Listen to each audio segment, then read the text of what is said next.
저는 가방끈을 힘껏 쥔 채로 시골집 대문을 닫았어요. 마당 한편에 쌓인 마른 낙엽 위로 서늘한 겨울바람이 한 번 휩쓸고 지나갔어요. 텅 빈 텃밭은 이미 땅이 굳어 있었고 거기서 나던 흙내음도 이제는 아득하게만 느껴졌어요. 혹시나 집을 오래 비우면 냉기가 더 스며들까 싶어 창문을 몇 번이고 점검했어요. 낡은 자물쇠에 키를 넣으면서 조금은 쓸쓸한 기분에 휩싸였어요. 대문을 나와 오래된 제 차에 올라탔어요. 시동을 걸자마자 핸들 잡은 손에 가벼운 떨림이 전해졌어요. 이 시골을 떠나 도시로 가는 길이 사실 기대 반, 불안 반이었어요. 아들이 늘 같이 살자고 권유했지만 오래도록 익숙해진 고향 땅을 떠난다는 게 간단치 않았어요. 이곳에서 남편과 농사짓고 살아온 세월이 머릿속을 여러 번 맴돌았어요. 그래도 아들과 며느리가 정중히 초대했고 저도 한 번은 가봐야겠다고 마음먹었어요. 차창밖 풍경이 조금씩 변했어요. 처음엔 벌거벗은 감나무가 길가에 줄지어 서 있었는데 점점 집들이 빼곡히 들어선 시가지를 지나게 되었어요. 시골에서 자란 저에게 커다란 빌딩들과 복잡한 도로는 늘 낯설었어요. 하지만 아들의 집이 있는 아파트 단지에 가까워질수록 제 마음은 묘하게 두근거렸어요. 아파트 주차장에 도착하고 나서야 저는 잠시 차 안에서 숨을 고르며 거울을 확인했어요. 머리카락이 헝클어지진 않았는지, 옷에 흙이라도 묻었는지 살폈어요. 시골에서야 누군가 흙 묻은 옷을 입고 돌아다녀도 그리 대수롭지 않지만 도시는 다를 테니 혹시라도 며느리에게 민폐가 될까봐 조심스러웠어요. 가방을 다시 챙기고 아파트 현관으로 들어서자 로비에 설치된 거울 벽에 제 모습이 선명히 비쳤어요. 순간적으로 내가 여기서 잘 적응할 수 있을까 하는 생각이 들었어요. 엘리베이터를 타고 아들 집이 있는 층으로 올라가면서 저는 벌써부터 시골집에서 봄이면 피어났던 들꽃들과 여름이면 풍성하게 열리던 채소들이 그리워졌어요. 도시의 시간은 빨리 흐르는 듯했고 문득 그 속도에 제가 휩쓸리지 않을까 하는 걱정도 스쳤어요. 그래도 아들과 며느리가 잘 맞아주면 괜찮을 거라 스스로 다독였어요. 배를 누르자 아들이 문을 열어주었어요. 아들은 얼굴에 반가움이 가득했어요. 엄마 오셨네요. 안으로 들어가니 깔끔한 신발장과 먼지 하나 없는 바닥이 눈에 들어왔어요. 며느리도 나와서 자연스럽게 저를 맞이했어요. 아들이 슬쩍 가방을 받아주며 거실로 안내했어요. 거실 창문 너머로 회색빛 건물들이 가득했지만 이곳도 나름대로의 편의와 온기가 있을 거라 생각했어요. 며느리는 일단 환대하는 듯 보였어요. 차를 끓여서 내오고 집 구조를 설명해 주면서 편하게 지내라고 말을 건넸어요. 저는 가지런히 정돈된 식탁 위에 시골에서 가져온 화분을 조심스럽게 올려놓았어요. 며느리가 그걸 보더니 작게 웃으며 고맙다고 했어요. 그 미소가 오래 가길 바랐어요. 며칠 뒤부터 아들과 며느리는 오전 일찍 출근했어요. 저는 집에 혼자 남아 시간표를 새롭게 짜봤어요. 시골에서는 해 뜨면 일어나 바로 밭에 나가곤 했지만 여기서는 볕이 건물에 가려 일찍부터 환해지지도 않았어요. 그래서 아침에 일어나면 일단 부엌을 정돈하고 저녁에 아들과 며느리에게 해줄 반찬거리를 미리 손질했어요. 가끔은 아파트 단지 근처를 산책하기도 했어요. 지상 주차장과 놀이터, 조경수들이 곳곳에 심어져 있었는데 시골의 자유로운 풍경과는 또 다른 질서가 느껴졌어요. 밖에서 마주치는 사람들은 대체로 바삐 움직였고 서로 인사하는 모습은 거의 볼 수 없었어요. 저는 괜히 혼자만 천천히 걸으며 주변을 살폈어요. 하루는 아파트 관리사무소 근처에 게시된 안내문을 봤어요. 층간소음이나 분리수거에 대한 규칙이 빼곡하게 적혀 있었어요. 시골에서야 음식물 쓰레기도 땅에 묻거나 가축사료로 쓰면 그만인데 도시는 그렇게 함부로 할 수 없나 보다고 느꼈어요. 분리수거함 위치와 시간도 정확히 지켜야 한다고 안내해 놨더군요. 저는 혹시라도 며느리가 귀찮아질까봐 분리수거를 더욱 꼼꼼히 하려고 노력했어요. 낮에는 시간이 제법 남아서 시장 구경을 갔어요. 대형마트도 있었지만 저는 익숙하게 정을 주고받는 전통시장이 좋아요. 생선가게 앞에서 서성이는 저를 보고 상인이 말을 걸어왔어요. 어서 오세요. 싸게 드릴게요. 시골에서 오셨어요. 저는 왠지 모르게 반가워서 소소한 잡담을 나누며 생선 몇 마리와 채소를 샀어요. 집으로 돌아와선 제가 평소에 즐겨하는 찌개나 반찬을 준비했어요. 아들과 며느리 퇴근 시간이 다가오면 맛있는 냄새가 슬슬 피어올랐어요. 저녁 식탁을 차려놓고 기다리는 동안 시골집에서의 풍경이 눈앞에 아른거렸어요. 거기서는 늘 내가 밥을 차려내도 같이 먹어줄 사람이 남편밖에 없었어요. 지금은 아들과 며느리가 퇴근하면 그래도 세 식구가 모여 앉으니 그것만으로도 든든한 기분이 들었어요. 그러던 어느 날 저녁 아들이 문을 열고 들어올 때 표정이 잔뜩 구겨져 있었어요. 직장 상사가 쓸데없는 트집을 잡았다나 어쨌다나 기분이 영 안 좋아 보였어요. 저는 달래주려는 마음에 신선한 고기를 사와서 구워줬는데 먹으면서도 말이 적더군요. 며느리는 그런 아들을 힐끔힐끔 쳐다보다가 그날 밤 별말 없이 일찍 잠자리에 들었어요. 저는 소파에 앉아 TV를 보면서 여기서의 삶이 늘 화기애애한 건 아닐 수 있겠구나 하고 깨달았어요. 그렇지만 그보다 더 걱정스러웠던 건 며느리의 표정에서 점점 여유가 사라지고 있다는 점이었어요. 아침에 부엌에서 스쳐 지나가더라도 간단한 인사 정도 외엔 말을 거의 안 했어요. 분리수거를 잘못했느니 가스레인지 주변 물기를 닦지 않았느니 작은 것들에 대해서만 은근히 꼬집듯 지적하는 일이 늘어났어요.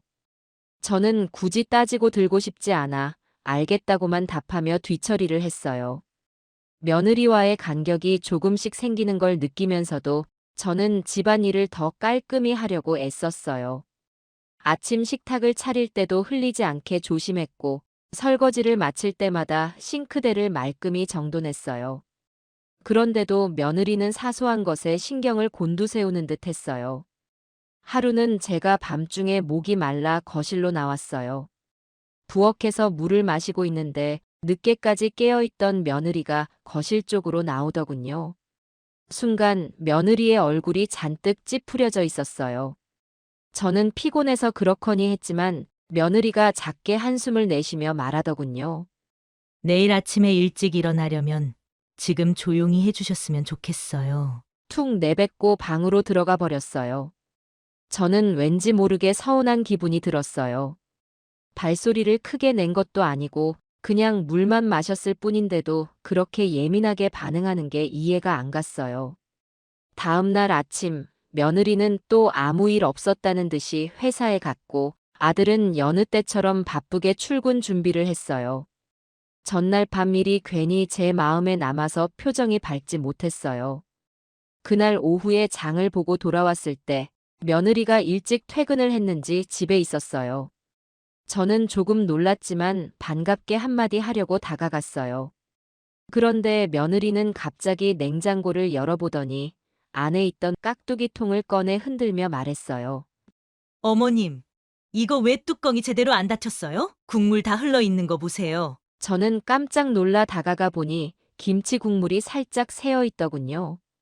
아, 내가 어제 정리하다가 실수했나 봐. 금방 닦을게. 그러자 며느리는 코웃음을 치며 뚜껑을 꽉 닫아놓고 말했어요. 이런 거 한 번 더 신경 써주시면 좋겠어요. 냉장고 안에 국물 새면 청소하는 사람만 더 힘들어지잖아요. 저는 민망한 마음에 아무 말 없이 행주를 가져와 냉장고 안을 닦기 시작했어요.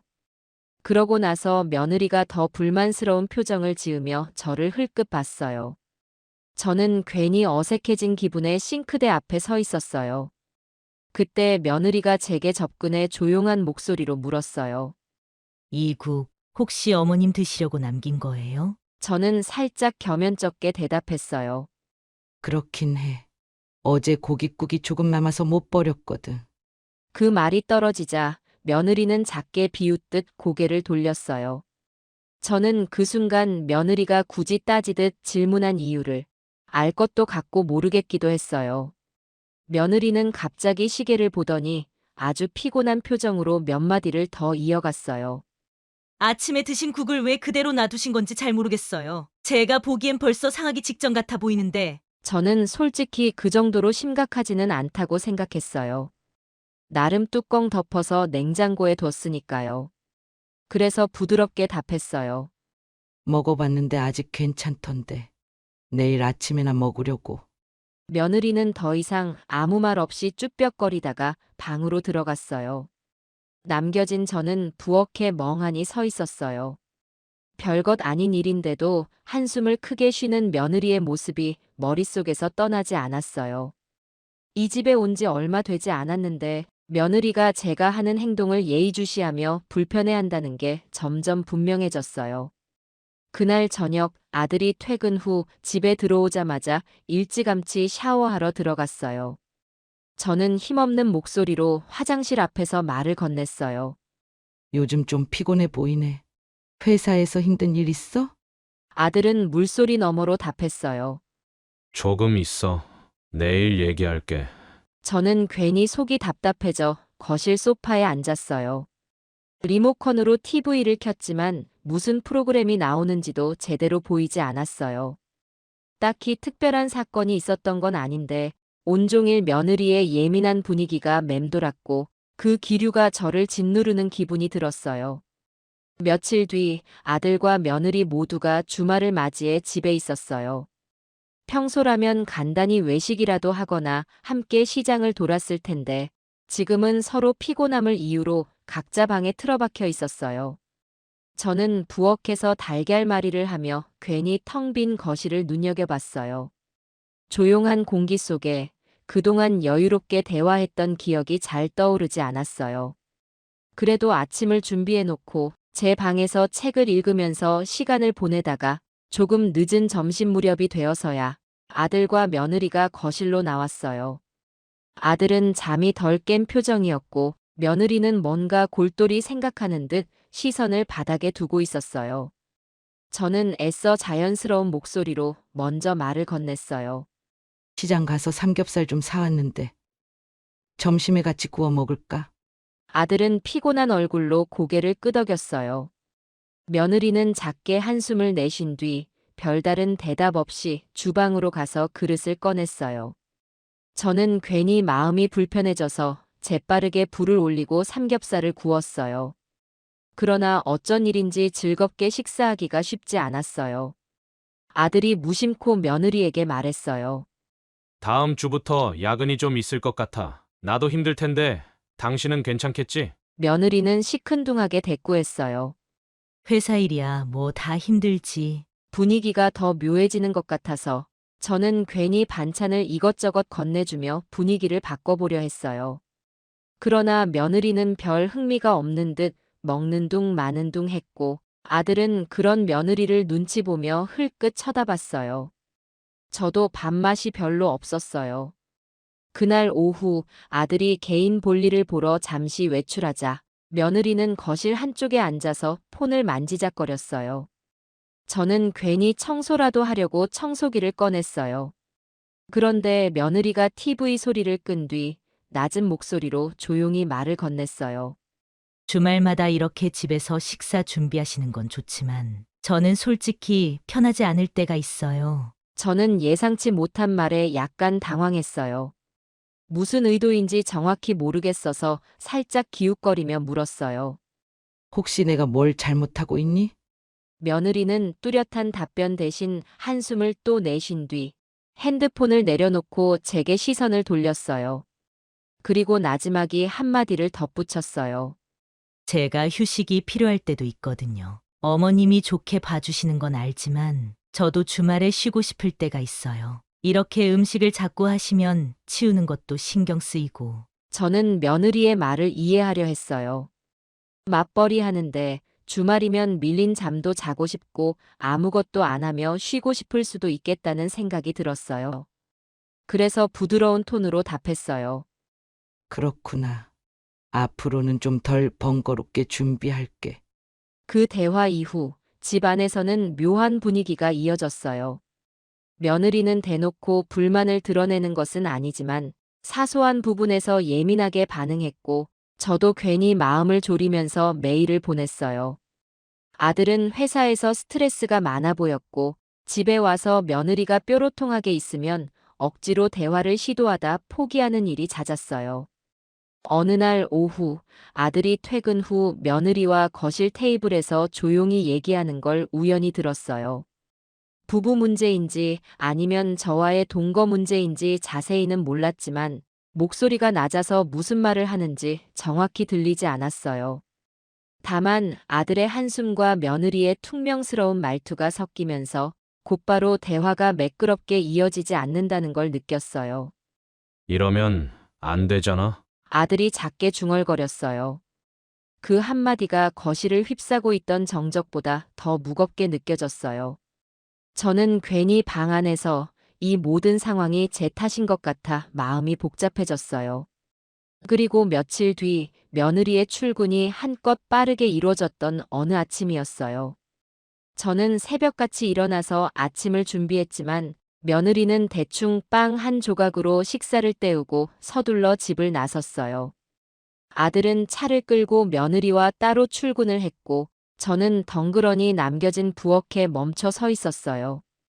국그릇과 반찬이 그대로 차가워진 채로 식탁을 지키고 있었어요. 이대로 둬도 되려나 설거지를 해버려야 하나 고민하다가 그냥 정리해버리기로 했어요. 혹시라도 며느리가 왜 자기 것도 건드리냐고 할까봐 조심스러웠지만 그래도 이대로 두면 금방 상하니 어쩔 수 없었어요. 국그릇을 들어올리며 간밤의 일들을 곱씹었어요. 자잘한 갈등이 쌓이는데도 뾰족한 해결책을 찾지 못하는 게 답답했어요. 그런 날들의 반복 속에서 한 번쯤 시골로 내려가서 숨 좀 돌려야 하나? 하는 생각이 떠올랐어요. 하지만 아들과 며느리가 둘 다 워낙 바쁘고 저라도 가사일을 도와줘야 한다고 생각했어요. 굳이 갈등을 일으키고 싶지도 않았고 시간이 지나면 좀 나아지겠지 하는 희망도 있었어요. 그런데 그 시간은 오히려 더 많은 갈등을 쌓아가는 결과만 가져왔어요.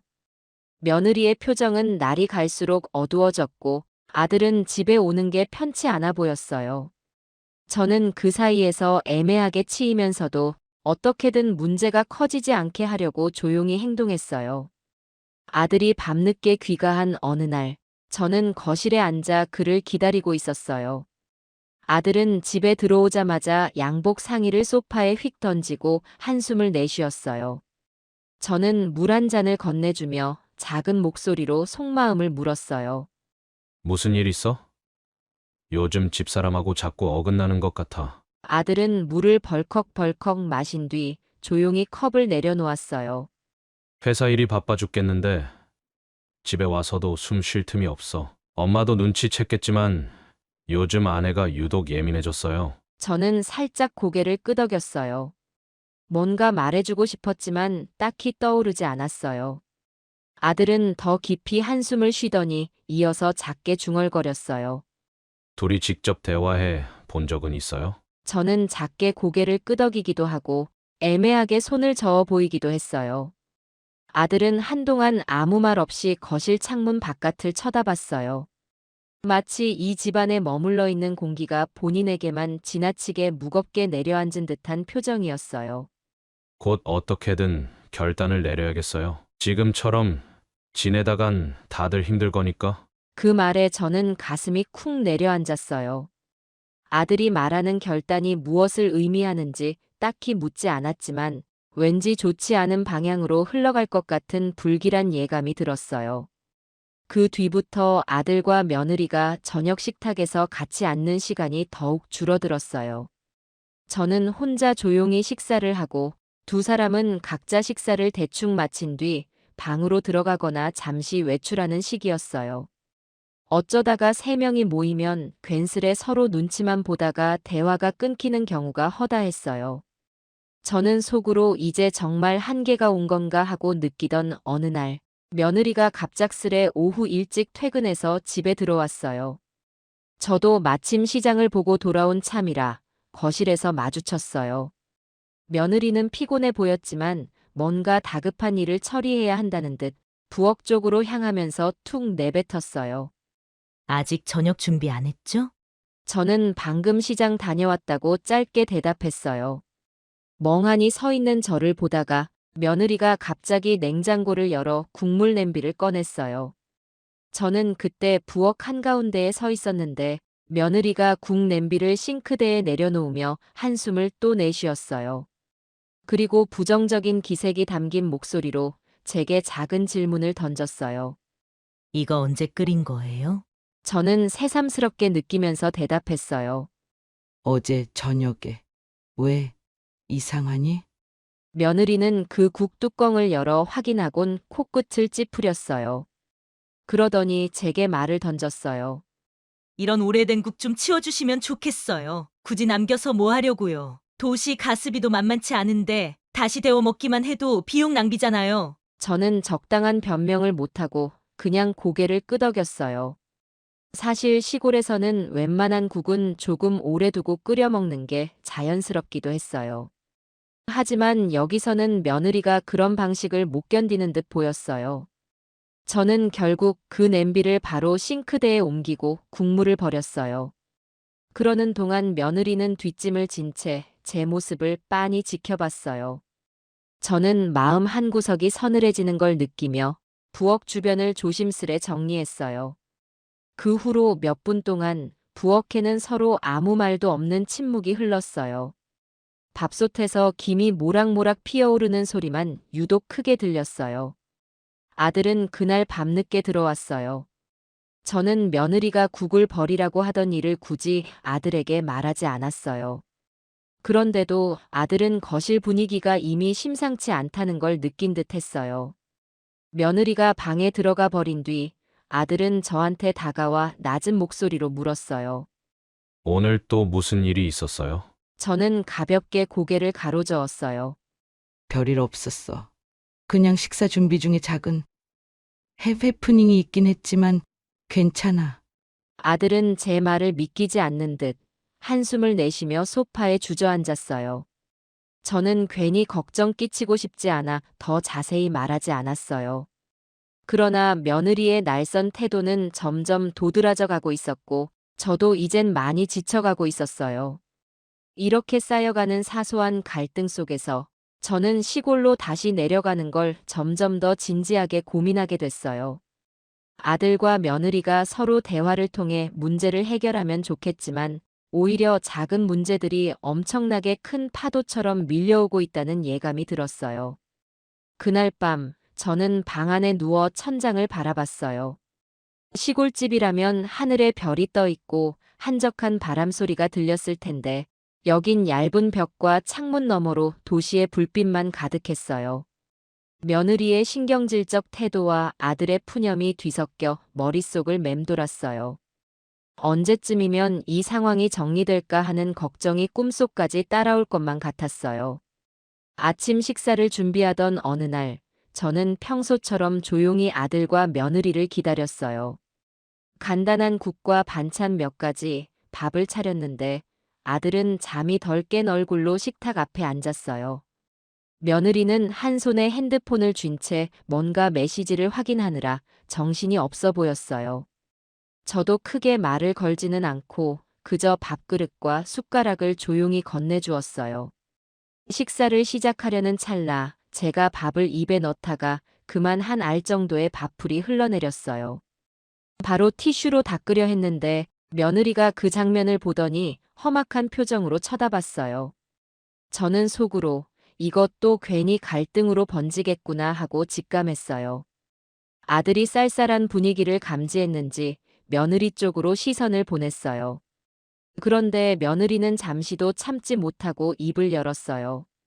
밥 좀 깨끗이 드시면 안 돼요? 저는 순간 당황해서 아무 말도 못했어요. 며느리 목소리가 높아지자 아들은 조용히 중재하려 했지만 이미 며느리는 폭발 직전이었어요. 며느리가 밥그릇을 들더니 저한테 거의 들이밀듯이 비꼬아 말했어요. 시골에서는 밥풀이 흘러도 그냥 놔두시나 봐요? 여기서는 그렇게 살면 안 돼요. 저는 아무 대꾸 없이 입을 꾹 다물었어요. 그러자 며느리가 갑자기 식탁 위에 있던 반찬 접시를 쓸어내렸어요. 반찬이 바닥으로 떨어지며 그릇이 깨지는 소리가 났어요. 아들은 깜짝 놀라 자리에서 일어섰어요. 며느리는 거기서 멈추지 않고 제가 먹던 밥그릇까지 잡아채더니 우악스럽게 뒤엎었어요. 밥이 사방으로 튀고 국물이 흩어지면서 식탁 주위가 엉망이 됐어요. 저는 그 순간 너무 황당해서 몸이 굳어버렸어요. 며느리가 제게 삿대질을 하면서 쏘아붙였어요. 여기서 사시려면 제발 깔끔히 좀 하세요. 아침부터 왜 제 기분 망치게 하는데요? 아들은 그 모습에 분노가 치민 듯 주먹으로 식탁을 3개 내려쳤어요. 그러고는 며느리를 노려보며 호통을 쳤어요. 내가 도대체 무슨 꼴을 보고 있는 거야? 당신 지금 제정신이야? 정신이 나갔니?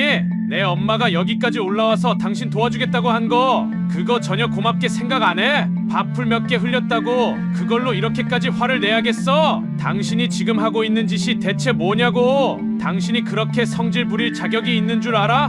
내가 아무리 바빠도 우리 엄마 챙기려고 노력하는데 당신은 맨날 트집 잡고 비난만 하잖아. 내 엄마가 당신 일상에 무슨 그렇게 큰 피해를 줬다고 이런 식으로 행동해? 정말 납득이 안 간다. 당신이 생각하는 그 우리 집이라는 게 대체 뭐야? 당신 혼자만의 집이야? 아니잖아. 여기는 나도 사는 집이고 내 가족도 오는 집이야. 그런데 당신은 여기서 모든 게 당신 마음대로 돌아가야 한다고 생각하는 것 같아. 그릇을 엎는 게 도대체 무슨 행동이야? 어머니가 무슨 대단한 잘못을 했다고 그걸 이런 식으로 풀어? 나도 너한테 똑같이 해봐. 당신이 엄마한테 지금까지 한 짓 생각하면 정말 끔찍하다. 매번 뭘 그렇게 힘들다고 핑계를 대는 거야? 당신이 회사에서 스트레스를 받는 건 알겠어. 하지만 집에 와서 그 스트레스를 우리 엄마한테 풀어도 된다고 누가 허락했어? 스트레스는 회사에서 해결해야지. 왜 그걸 가정으로 끌고 와서 엄마한테 화풀이를 해? 내가 매번 이렇게 당신 편을 들어주는데 당신은 단 한 번이라도 나나 우리 가족을 위해 노력한 적 있어? 내가 지금 너무 참아주는 거라고 생각하지 않아? 당신이 내 엄마를 이렇게 대하는 거 난 정말 용납할 수 없어. 우리 엄마가 얼마나 힘들게 당신 눈치를 보며 지내는 줄 알아? 우리 엄마는 절대 당신한테 뭐라고 하지도 않았어. 오히려 다 맞춰주려고 하시잖아. 그런데 당신은 매번 이런 식으로 태도를 보이고 내가 정말 당신을 이해해줘야 하는 이유를 모르겠어. 지금까지 당신이 보여준 행동만 보면 이 집에서 우리 엄마가 머무르는 것 자체가 당신에겐 불편하다고밖에 느껴지지 않아. 밥상머리에서 이런 일이 벌어진 건 오늘뿐만이 아니잖아. 몇 번을 참았는데도 당신은 고치질 않더라. 항상 무슨 이유를 대서 우리 엄마를 몰아세우고 나는 그런 상황에서 당신한테 아무 말 못하는 바보가 되는 것 같았어. 그런데 오늘은 더 이상 못 참겠다. 내가 지금까지 당신한테 무조건 참으라고 한 게 아니야. 최소한의 예의와 존중을 보여달라는 거였다고. 그런데 그걸 못해? 당신은 지금 내 엄마를 무시하는 거랑 똑같아. 내 엄마가 당신을 위해 뭘 했는지 한번 생각해봐. 시골에서 올라와서 당신 도와준다고 노력하셨잖아. 그럼 고맙게 여기지는 못할 망정 왜 이렇게 대하는데? 내가 오늘 이 자리에서 분명히 말하지만 한 번만 더 이런 식으로 나오면 그땐 정말 가만 안 있을 거야. 당신이 내 엄마를 이렇게 대하는 한 난 당신을 더 이상 같은 식구로 생각하기 힘들어질 거라고. 당신 지금 말 다 했어? 맨날 내 잘못이라고만 하면서 당신은 뭐가 그렇게 잘했다고 목소리를 높이는 거야? 나는 당신 어머니 오신 이후로 하루도 편한 날이 없었어. 처음엔 나도 어머님 오신 거 이해하려고 노력했어. 맞벌이 하느라 힘들어도 그래도 당신 어머니니까 잘 지내려고 했다고. 그런데 점점 지쳐가는 내가 보이지도 않았어? 당신은 늘 엄마 편만 들잖아. 나는 여기서 혼자 매일 아침 출근 준비하면서 일도 하고 집안일도 다 챙기고 심지어 어머님까지 챙겨야 하는데 당신은 그게 얼마나 큰 부담인지 알아? 내 일상은 내가 꾸려야 해. 그런데 어머님이 오신 이후로 그게 다 깨졌어. 내가 뭘 하든지 항상 내 일상에 끼어드는 기분이 든다고. 당신은 그걸 한 번이라도 생각해봤어? 그리고 내가 왜 밥그릇을 엎었는지 당신은 몰라? 당신 어머니가 실수로 밥풀 하나 흘렸다고 문제 삼으려는 게 아니야. 그건 단순한 사건일 뿐이야. 내가 지금까지 쌓인 모든 걸 한 번에 터뜨린 거라고. 어머님이 집안일을 하시면서 틀리는 것도 많고 내가 분리수거를 다시 해야 할 때도 있었고 부엌 정리도 깔끔하지 못한 순간이 많았어. 나는 그런 걸 매번 눈 감아주면서도 내 속은 썩어가고 있었던 거야. 당신이 내 입장을 한 번이라도 생각해봤어? 난 회사에서도 피곤한 하루를 보내고 집에 와서 어머님 눈치를 보면서 살아야 했다고. 그런 날들이 얼마나 많았는지 몰라? 내가 언제까지 참고 살아야 해? 당신은 당신 나름대로 힘들겠지만 내가 받는 스트레스는 전혀 이해하지 못하잖아. 당신이 내 입장에서 봤다면 아마 지금 이렇게 화낼 수도 없을 거야. 그리고 당신 어머니가 얼마나 나를 힘들게 하는지 알아? 그분이 여기서 소소하게 하는 행동들이 다 내 생활에 영향을 줘. 집안일을 더 신경 쓰게 만들고 내가 하루 종일 머릿속에서 벗어나지 못하는 고민거리로 남는다고. 그런데 당신은 그런 걸 하나도 모르고 있어. 내가 집에서 쉬고 싶을 때도 어머님 때문에 쉬지 못하는 순간들이 많았어. 당신은 항상 나한테 참아라 이해라만 강요했어. 난 더는 못 참아. 이 집이 당신 어머니 집이야? 아니잖아. 내가 여기서 내 공간을 잃고 있다는 느낌이 얼마나 괴로운지 당신은 절대 몰라. 내가 말하는 걸 다 무시하고 당신은 그냥 어머니 편만 들면서 나한테 무조건 희생하라고 하는 게 너무 화가 나. 그리고 당신이 나한테 큰 소리 치는 게 오히려 더 문제야. 어머님은 내가 존중해줘야 한다고 말하면서 당신은 나를 존중하지 않는 건 괜찮아? 당신이 내 남편이라면 적어도 내 입장도 한번 생각해주는 게 맞는 거 아니야? 그런데 당신은 매번 어머니 얘기만 하면서 나를 몰아세우잖아. 이게 정말 공평하다고 생각해? 내가 이렇게까지 화내는 건 내가 더 이상 이 상황을 감당할 자신이 없어서야. 난 당신이랑 계속 이렇게 살면 결국 나 자신을 잃어버릴 것 같아. 당신 어머니도 중요하지만 나도 중요한 사람이야. 그런데 당신은 항상 나보다 어머님만 중요하다고 생각하잖아. 당신이 그렇게만 생각한다면 나도 이 결혼을 계속 이어가야 할 이유를 모르겠어. 결국 이 집에서 내가 원한 건 단순한 평화였어. 그런데 그 평화를 어머님이 오신 이후로는 찾을 수 없었어. 난 더는 못 참아. 이제 당신도 내 입장에서 뭘 해야 할지 잘 생각해봐. 당신이 내 마음을 조금이라도 이해하려 한다면 지금처럼 행동하지는 말아야 할 거야. 지금 그게 말이야. 당신 평화 어쩌고 하는데 내가 보기에 당신이 여기서 만든 건 지옥이야 지옥. 우리 엄마가 밥 한 번 흘렸다고 그렇게 난리를 쳐야 속이 시원했어? 웃기고 있네. 당신 입으로 노력했다는 말 좀 하지 마. 내가 봤을 때는 그냥 엄마 있는 게 꼴 보기 싫어서 트집만 잡은 거잖아. 뭐? 내 엄마가 당신 일상 망쳤다고? 웃기지 마. 당신이 평화롭게 지내본 적이나 있어? 하루하루 그냥 누가 눈에 거슬리기만 하면 불평불만 쏟아내는 게 당신 특기잖아. 내가 도대체 왜 이런 꼴을 봐야 되는데? 어머님이 뭐 그렇게 잘못했다고? 밥풀이 대체 무슨 큰 죄야? 당신은 밥풀 몇 개가 전쟁이라도 일으킨 줄 알아? 솔직히 내가 진짜 빡치는 건 뭐냐 하면 당신이 이걸 다 핑계 삼아서 엄마한테 화풀이 하는 게 눈에 보인다는 거야. 당신이 힘든 거 알겠다고. 근데 그걸 왜 우리 엄마한테 풀어? 나도 요즘 회사에서 죽을 맛이거든. 근데 집에 오면 당신이랑 이런 싸움이나 하고 있어야 해? 내가 진짜 왜 결혼을 했나 싶다. 그리고 말이야, 당신도 어딘가 애매하게 불만 쌓아두지 말고 똑바로 얘기 좀 해봐. 엄마가 뭐 그렇게 못마땅했는데 부엌이 조금 지저분해졌다고? 재활용 정리를 한 번 실수했다고? 어쩌라고? 그게 그렇게 큰일이야? 당신이 대단히 잘나서 나랑 내 엄마를 훈계할 자격이라도 있는 줄 알아? 아니잖아. 결국엔 당신이 내 엄마를 사람 대우 안 하는 거지. 나는 그게 참을 수가 없어. 당신이랑 사는 게 점점 더 한심하게 느껴진다고. 지금 나보고 어쩌라는 건데? 우리 엄마를 내쫓으라고? 당신은 진짜 답이 없어. 와, 진짜 대단하다. 이제는 내가 여기서 뭘 더 어떻게 해야 돼? 당신은 지금 내 입장은 일도 생각 안 하고 당신 엄마 편만 드는 거잖아. 그러면서 내가 트집 잡는다고? 어머님이 밥풀 흘리고 부엌 어질러 놓은 거 그거 다 내가 감당해야 하는 거잖아. 근데 내가 한마디라도 하면 당신은 난리 나고. 도대체 왜 이 집에서 내가 이런 취급을 받아야 되는데? 당신은 진짜 고작 밥풀이 문제라고 생각해. 그게 아니라고. 내가 왜 그렇게까지 화가 났는지 단 한 번이라도 생각해봤니? 아니지? 당신 엄마가 여기 와서 내 일상 엉망으로 만들고 내가 뒷수습 다 하고 있는데 그걸 이해하라고? 당신이 말하는 그 이해란 게 대체 뭐야? 내가 알아서 다 참고 다 치우고 다 감당하라는 거잖아. 그리고 내가 당신을 위해서 뭘 했냐고? 웃기지 마. 내가 당신이랑 결혼한 이후로 얼마나 많은 걸 포기했는지 당신이 알아? 내가 회사에서 일하는 것도 힘든데 집에 오면 어머님 눈치 봐야 하고 당신이 엄마 편드는 꼴까지 봐야 하잖아. 내가 무슨 하녀야? 왜 내가 여기서 당신 엄마까지 챙겨야 하는데? 당신이 지금 이렇게 소리치는 것도 어이없어. 왜? 내가 어머님한테 뭐라고 했다고? 어머님이 그릇 몇 개 엎은 거 그냥 넘어가라고? 아니, 그건 내가 계속 감당해야 하는 일이니까 화내는 거야. 당신은 엄마 편 드는 걸로 모든 문제가 해결될 거라고 착각하지 마. 지금 문제는 당신이야. 당신이 어머님만 보고 나를 무시하는 태도가 제일 짜증난다고. 그리고 나보고 답이 없다고? 웃기고 있네. 답이 없는 건 당신이야. 당신이 엄마를 무조건 옳다고 믿고 나를 공격하는 게 제일 문제라고. 내가 이 집에서 무슨 의미가 있는지 모르겠어. 내가 다 포기하고 여기 온 건데 당신은 고맙다는 말 한마디 없이 맨날 엄마 타령만 하고 있잖아. 어디서 웃긴 소리 하고 있어? 당신이 지금 내 엄마 챙긴다고? 웃기지 마. 내가 볼 땐 당신이 한 건 그냥 눈치나 주고 불만만 쌓아온 거야. 당신이 그동안 뭘 포기했는지 내가 알아야 돼. 내가 알 필요도 없어. 당신이 그렇게 힘들었으면 처음부터 말을 했어야지. 쌓아놓고 터뜨리는 게 당신 방식이야. 그리고 내가 엄마 편 드는 게 뭐가 잘못됐는데?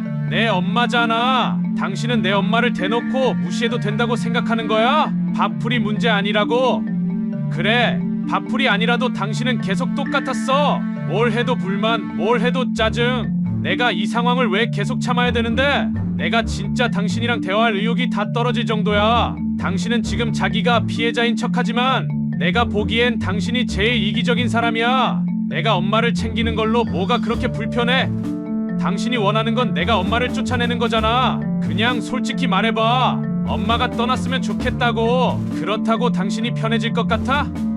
아니지. 당신은 결국 또 다른 걸 트집 잡아서 화를 낼 사람이야. 내가 여기서 가장 후회하는 건 당신이랑 이렇게까지 싸우게 된 거야. 내가 처음엔 당신 편을 들려고 노력했어. 근데 지금 와서 보니까 내가 그럴 필요가 없었어. 당신은 내 엄마를 대하는 태도부터 이미 실격이야. 내가 엄마를 내보내고 당신이랑 잘 지낼 거라고 생각했다면 착각하지 마. 나는 그런 바보가 아니거든. 다시 한번 이딴 짓거리 하면 네 손모가지 어떻게 되는지 각오해. 순간 며느리는 무언가 할 말을 찾지 못한 듯 입술을 깨물었어요. 아들은 주먹을 움켜쥔 채 한참 동안 서 있었고 저는 주저앉은 채 혼란스러웠어요. 식탁 위와 바닥에 널브러진 음식물들, 깨진 그릇 조각이 어지럽게 놓여 있었어요. 며느리는 끝내 뒤도 안 돌아보고 방으로 들어가 문을 쾅 닫아버렸어요. 아들은 울분에 찬 눈빛으로 그 문을 노려보았어요. 며칠 동안 집 안은 얼어붙은 분위기였어요. 아들은 출근 전에도 며느리와 말 한마디 나누지 않았고 며느리 역시 저와 마주쳐도 인사조차 하지 않았어요. 저는 이대로 있다간 더 큰 갈등이 터져나올 것 같아 조마조마했어요. 아들은 그날 아침에 저를 잠시 불러 세웠어요. 아들은 식탁 앞에서 바닥에 남은 흠집과 아직 지워지지 않은 반찬 얼룩을 보며 한숨을 내쉬었어요. 그리고 저에게 혼잣말처럼 중얼거렸어요. 내가 어떻게 이런 상황까지 만들었나? 정말 화가 난다. 엄마가 괜히 마음 쓸 거 없어요. 저는 괜찮다며 아들의 어깨를 가볍게 두드렸어요. 하지만 아들의 분노는 여전히 식지 않아 보였어요.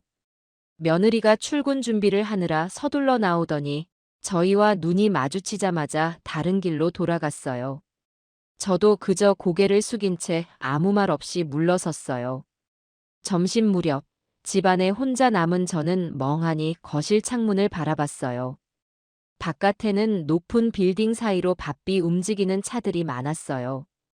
저는 이곳에서 살면 편리하고 사람도 많으니 외롭지 않을 거라 막연히 생각했는데 오히려 시골집보다 더 큰 외로움이 제 마음을 짓누르는 것 같았어요. 곧이어 아들이 점심시간에 전화를 해왔어요. 아들은 다짜고짜 며느리 얘기를 꺼내면서 어제도 밤에 서로 말다툼을 했다고 했어요. 아들은 며느리에게 화를 가라앉히라고 해도 며느리가 왜 내가 참아야 하냐는 태도로 나오니 답답하다고 했어요. 저는 아들에게 부부간 문제에 제가 끼어들고 싶지 않다고 전했어요. 그런데 아들이 단호한 목소리로 말했어요. 엄마가 어떤 분인데 이렇게 대접받아야 합니까? 나 진짜 못 참겠어요. 아들은 전화를 끊기 전 오늘 퇴근 후 집에서 며느리와 다시 한번 제대로 얘기해 보겠다고 했어요. 제 마음은 착잡했어요. 서로 간의 대화가 잘 통한다면 좋겠지만 이미 식탁에서 그릇까지 뒤엎은 상황 이후로 며느리가 아들에게도 적대적인 태도를 보인다면 쉽게 수습되지 않을 것 같았어요. 저는 아들이 퇴근할 때까지 식탁 주변과 거실, 부엌을 더욱 깨끗이 청소해 놓았어요. 혹시라도 눈에 띄는 먼지나 얼룩이 있으면 며느리가 또 예민하게 굴지 않을까 하는 마음이었어요. 저녁 무렵 아들이 들어왔을 때 집 안 분위기는 한층 더 팽팽해졌어요. 며느리는 퇴근 후 곧장 방으로 들어갔고 아들은 거실에 가만히 서 있다가 방문을 두드렸어요. 나와봐. 할 얘기가 있어. 며느리가 문을 열고 냉랭한 표정으로 나왔어요. 아들은 거실 한복판에 선 채 며느리를 똑바로 쳐다봤어요. 저는 혹시라도 또 난리가 날까봐 멀찌감치 떨어져서 상황을 지켜봤어요. 아들은 낮은 목소리로 말했어요. 엄마한테 사과할 생각은 없어? 며느리는 비웃듯 코웃음을 쳤어요. 내가 왜 해야 하는지 이유나 들어보자. 아침부터 밥을 흘리고 집안 규칙 지키지도 않고 내 기분 망쳐놓은 건 어머님이잖아. 아들이 성난 눈빛을 번뜩였어요. 며느리가 또 그렇게 말을 하자 아들은 크게 소리치며 다시 분노를 드러냈어요. 그게 말이 돼. 내 엄마가 잠깐 밥풀 흘린 게 죄야. 그리고 집안일도 엄마가 얼마나 깔끔하게 해왔는데 그걸 갖고 뭐라 하는 거야? 며느리는 도무지 반성할 기색이 없었어요. 오히려 아들을 쏘아보며 맞섰어요. 그동안 내가 얼마나 많은 걸 참았는데 당신은 전혀 모르더라. 당신 어머니 때문에 내가 불편해도 한 번이라도 내 편 들어준 적 있어? 말만 번지르르하게 하고. 아들은 더 참을 수 없다는 듯 말끝마다 목소리가 격해졌어요. 분노가 가득한 표정으로 며느리를 향해 거친 언사를 쏟아냈어요. 지금껏 내가 얼마나 당신 배려했는데 이런 식으로 나오는 거야? 우리 엄마한테 괜히 화풀이하고 그릇 뒤엎고 내가 이걸 용서할 것 같아? 저는 심장 박동이 빨라지면서 손끝이 떨렸어요. 두 사람의 싸움은 점점 감정 싸움으로 번져서 사실상 대화가 이루어지지 않고 있었어요. 며느리는 물러서지 않고 계속해서 아들을 몰아붙였어요. 당신도 똑같아. 어머님 시골에서 모셔온 뒤로 나만 피곤해졌어. 나더러 뭐 어쩌라고? 회사 일도 힘들어 죽겠는데 어머님까지 챙겨야 하는 이 상황이 스트레스라고. 아들은 그 말을 듣자 더 이상 자제력을 유지하지 못했어요. 테이블 위에 있던 컵을 거세게 밀쳐내면서 분노를 폭발시켰어요. 컵이 떨어지면서 요란스러운 소리가 거실에 울려 퍼졌어요. 어머니 챙기는 게 그렇게 힘들면 차라리 나랑 갈라서든가. 나는 우리 엄마 무시하는 인간이랑 못 살아. 며느리는 경악한 표정을 지었지만 곧 이를 꽉 물고 악에 바친 듯 대꾸했어요. 그래, 갈라설 수도 있지. 내가 왜 여기서 이런 대접을 받아야 해? 내 집에 시어머니가 와서 스트레스 주면 당신이라도 내 편을 들어야지. 두 사람은 한치도 양보하지 않고 서로를 쏘아붙였어요. 저는 그 옆에서 공포에 가까운 심정을 느꼈어요. 가족이 이토록 적처럼 변할 수 있다는 사실이 믿기지 않았어요. 거실은 이미 아들과 며느리의 고성이 뒤섞여 시끄러웠고 주방 쪽으로는 깨진 컵 조각과 뒤엎어진 물이 흥건했어요. 마치 전쟁터 한복판에 선 기분이었어요. 아들은 며느리가 하는 말에 귀를 기울일 수 없을 정도로 격앙되어 있었고 며느리는 아들의 분노가 두려우면서도 자존심 때문에 한 발자국도 물러서지 않았어요. 결국 대화는 완전히 단절된 상태로 끝이 났어요. 아들은 며느리를 향해 매섭게 소리를 지른 뒤 현관으로 나가 문을 세게 닫아버렸어요. 며느리는 그대로 거실에 서서 고개를 떨구고 있었고 저는 숨을 삼키며 방으로 들어갔어요. 다음 날 아침 집안 공기는 더 차가워졌어요. 아들은 밤늦게 돌아왔는지 얼굴이 잿빛이었고 며느리는 마치 투명인간처럼 저와 아들을 무시하며 방을 드나들었어요. 저 역시 도저히 이 집에 더 머물러도 될지 의문이 들었어요. 밥풀이 떨어진 사소한 일로 시작된 갈등이었지만 그건 사실 표면적인 이유에 불과하다는 걸 알았어요. 며느리는 아들과 맞벌이를 하면서도 살림까지 완벽히 유지해야 한다는 압박을 느꼈고 거기에 시골에서 온 저까지 추가되니 그 부담을 못 견딘 것 같았어요. 물론 그렇다고 해도 저를 그렇게 모욕하고 그릇까지 뒤엎을 정당성은 없었어요. 아들은 참다 못해 폭발했으며 둘 사이의 불신과 적의는 이미 수습하기 어려운 상태가 됐어요. 아침 식사를 차릴 엄두도 내지 못한 채 저는 간단히 방 안에서 빵 한 조각을 우유에 적셔 먹었어요. 현관 쪽에서 아들이 나가는 소리가 들렸어요. 며느리는 이미 출근했는지 혹은 방에 틀어박혀 있는 건지 알 수 없었어요. 너무 어수선해서 저도 밖으로 나갈 마음이 들지 않았어요. 점심 무렵 갑자기 아들이 전화를 걸어왔어요. 아들은 격앙된 목소리로 도저히 며느리와는 앞으로 같이 살 수 없을 것 같다고 했어요. 도대체 어머니가 무슨 죄를 지었길래 그따위 모욕을 당해야 하느냐고 자기는 이 결혼을 진지하게 생각해 봐야겠다고 했어요. 그러면서 며칠 안에 결정 내릴 테니 엄마도 마음 단단히 먹으라고 했어요. 저는 전화를 끊고 한동안 멍하니 서 있었어요. 시골집에서 단풍진 나무 밑에서 푸근히 지내던 제 모습이 떠올랐어요. 이렇게까지 만들려고 올라온 게 아닌데 결국 비극에 가까운 상황을 초래하고 만 느낌이었어요. 제 존재가 며느리에게 그런 큰 스트레스가 된다는 사실이 씁쓸했고 아들의 폭발적인 분노를 지켜봐야 했다는 것도 괴로웠어요. 그날 저녁 아들은 일을 마치고 집으로 들어와 곧장 며느리 방문을 세차게 두드렸어요. 며느리는 문을 열었는데 두 사람 사이의 분위기는 이미 회복 불능처럼 보였어요. 아들은 냉정한 목소리로 말했어요. 우리 이렇게까지 갈등이 심해질 줄 몰랐는데 여기서 끝을 봐야 할 것 같아. 며느리는 질린 듯한 표정으로 대답했어요. 당신 마음대로 해. 난 이대로는 못 살아. 아들은 며느리에게 천천히 다가서서 노려보듯 눈을 마주쳤어요.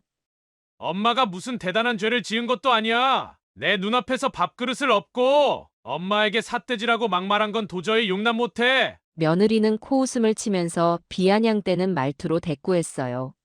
그래. 당신은 늘 어머님 편이었지. 나 하나쯤 잃어도 상관없나 보네. 아들은 대답 대신 거칠게 소파를 치며 고개를 젓더니 더 이상 참을 수 없다는 듯이 집 안을 정리하기 시작했어요.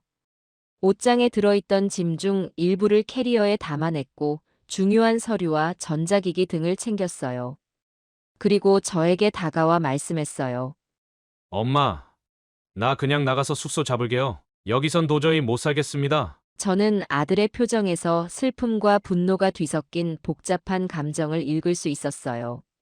며느리는 끝내 방으로 들어가 문을 걸어 잠갔고 아들은 거실에 남아서 한참이나 속을 끓였어요. 한참 뒤 아들은 현관으로 나가 신발을 신었어요. 저는 붙잡아야 할지 아니면 그냥 두어야 할지 망설였어요. 그런데 아들은 고개를 돌려 저를 바라보며 힘겹게 말했어요.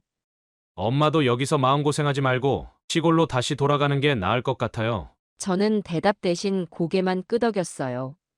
이미 이 집에서 제자리가 없다는 걸 충분히 느꼈고 이런 상황이 더 이어진다면 저도 견디지 못할 것 같았어요.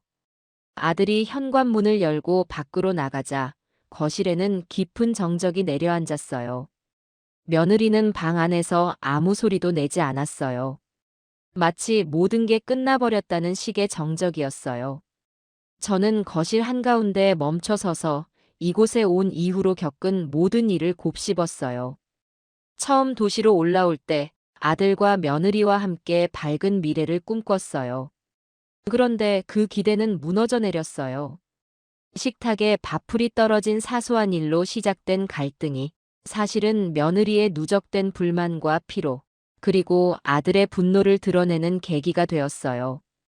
저는 누구의 편도 들고 싶지 않았지만 결론적으로 아들이 저를 지키려고 며느리와 정면 충돌을 했어요. 그게 오히려 파국을 부른 모양새였어요. 문득 거실 천장을 바라보며 저는 시골집의 하늘을 그려봤어요. 맑은 날이면 별이 총총 떠 있고 밤 공기가 서늘하게 코끝을 스치던 그곳. 이 삭막한 도시 아파트에서 겨우 며칠 머물렀는데도 거긴 더없이 그리운 공간이 됐어요. 며느리와 화해할 길은 이미 끊겨버린 듯 보였고 아들과 며느리의 관계도 회복하기 어려워 보였어요.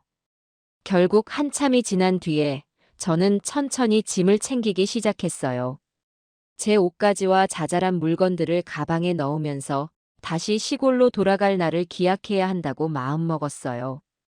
바닥엔 여전히 밥풀 자국과 반찬 국물이 어지럽게 말라붙어 있었어요. 그것들이 마치 이 집안의 관계가 더 이상 되돌릴 수 없을 만큼 망가졌다는 증거처럼 보였어요. 아들과 며느리의 싸움은 이렇게 파국으로 치달았어요. 며느리는 식탁에 밥풀이 떨어졌다는 사소한 문제를 빌미 삼아 저를 심하게 나무랐고, 아들은 그런 며느리를 신뢰할 수 없다고 결론을 내려버렸어요. 이제 이 가정이 어떻게 될지는 모르겠지만 적어도 제가 할 일은 없다고 느꼈어요. 쫓기듯 떠나는 제 심정은 너무나 씁쓸했어요. 그렇게 저의 도시 생활은 단 며칠 만에 어두운 그림자로 막을 내렸어요. 저는 시골집으로 돌아갈 차표를 끊기 위해 짐을 싸놓고 방 안에서 차분히 앉아 창문 밖을 바라봤어요. 도시의 빌딩 숲은 여전히 바쁘게 불빛을 반짝였지만 그건 더 이상 저와 무관한 세상처럼 보였어요. 아들은 과연 며느리와 헤어질지 아니면 다른 결론을 낼지 모를 일이지만 어느 쪽이라 해도 제 마음의 상처로 남을 건 분명했어요. 며느리로부터 받은 모욕은 쉽게 잊히지 않을 거예요. 아들이 끝까지 저를 지키려다 관계가 이렇게 된 것이 고맙기도 했지만 한편으론 너무 가혹한 결말이라는 생각이 들었어요. 그래도 어쩌겠어요. 이미 엎질러진 물처럼 이 가족의 풍경은 깨져버렸고 다시 주워 담을 수 없게 됐어요. 저는 가방을 어깨에 맨 채 무겁게 현관문을 열었어요. 어둑해진 복도 불빛 아래로 한 걸음씩 걸어 나가면서 차라리 시골집 한 구석에서 조용히 늙어가는 게 마음 편할 거라는 생각이 들었어요.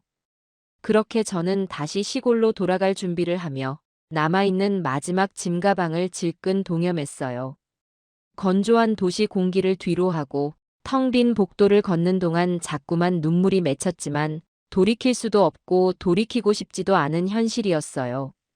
밥풀 하나가 떨어졌을 뿐인데 거기서부터 시작된 균열은 어마어마하게 커다란 폭풍을 몰고 와 이 가정을 산산조각 낸 거예요.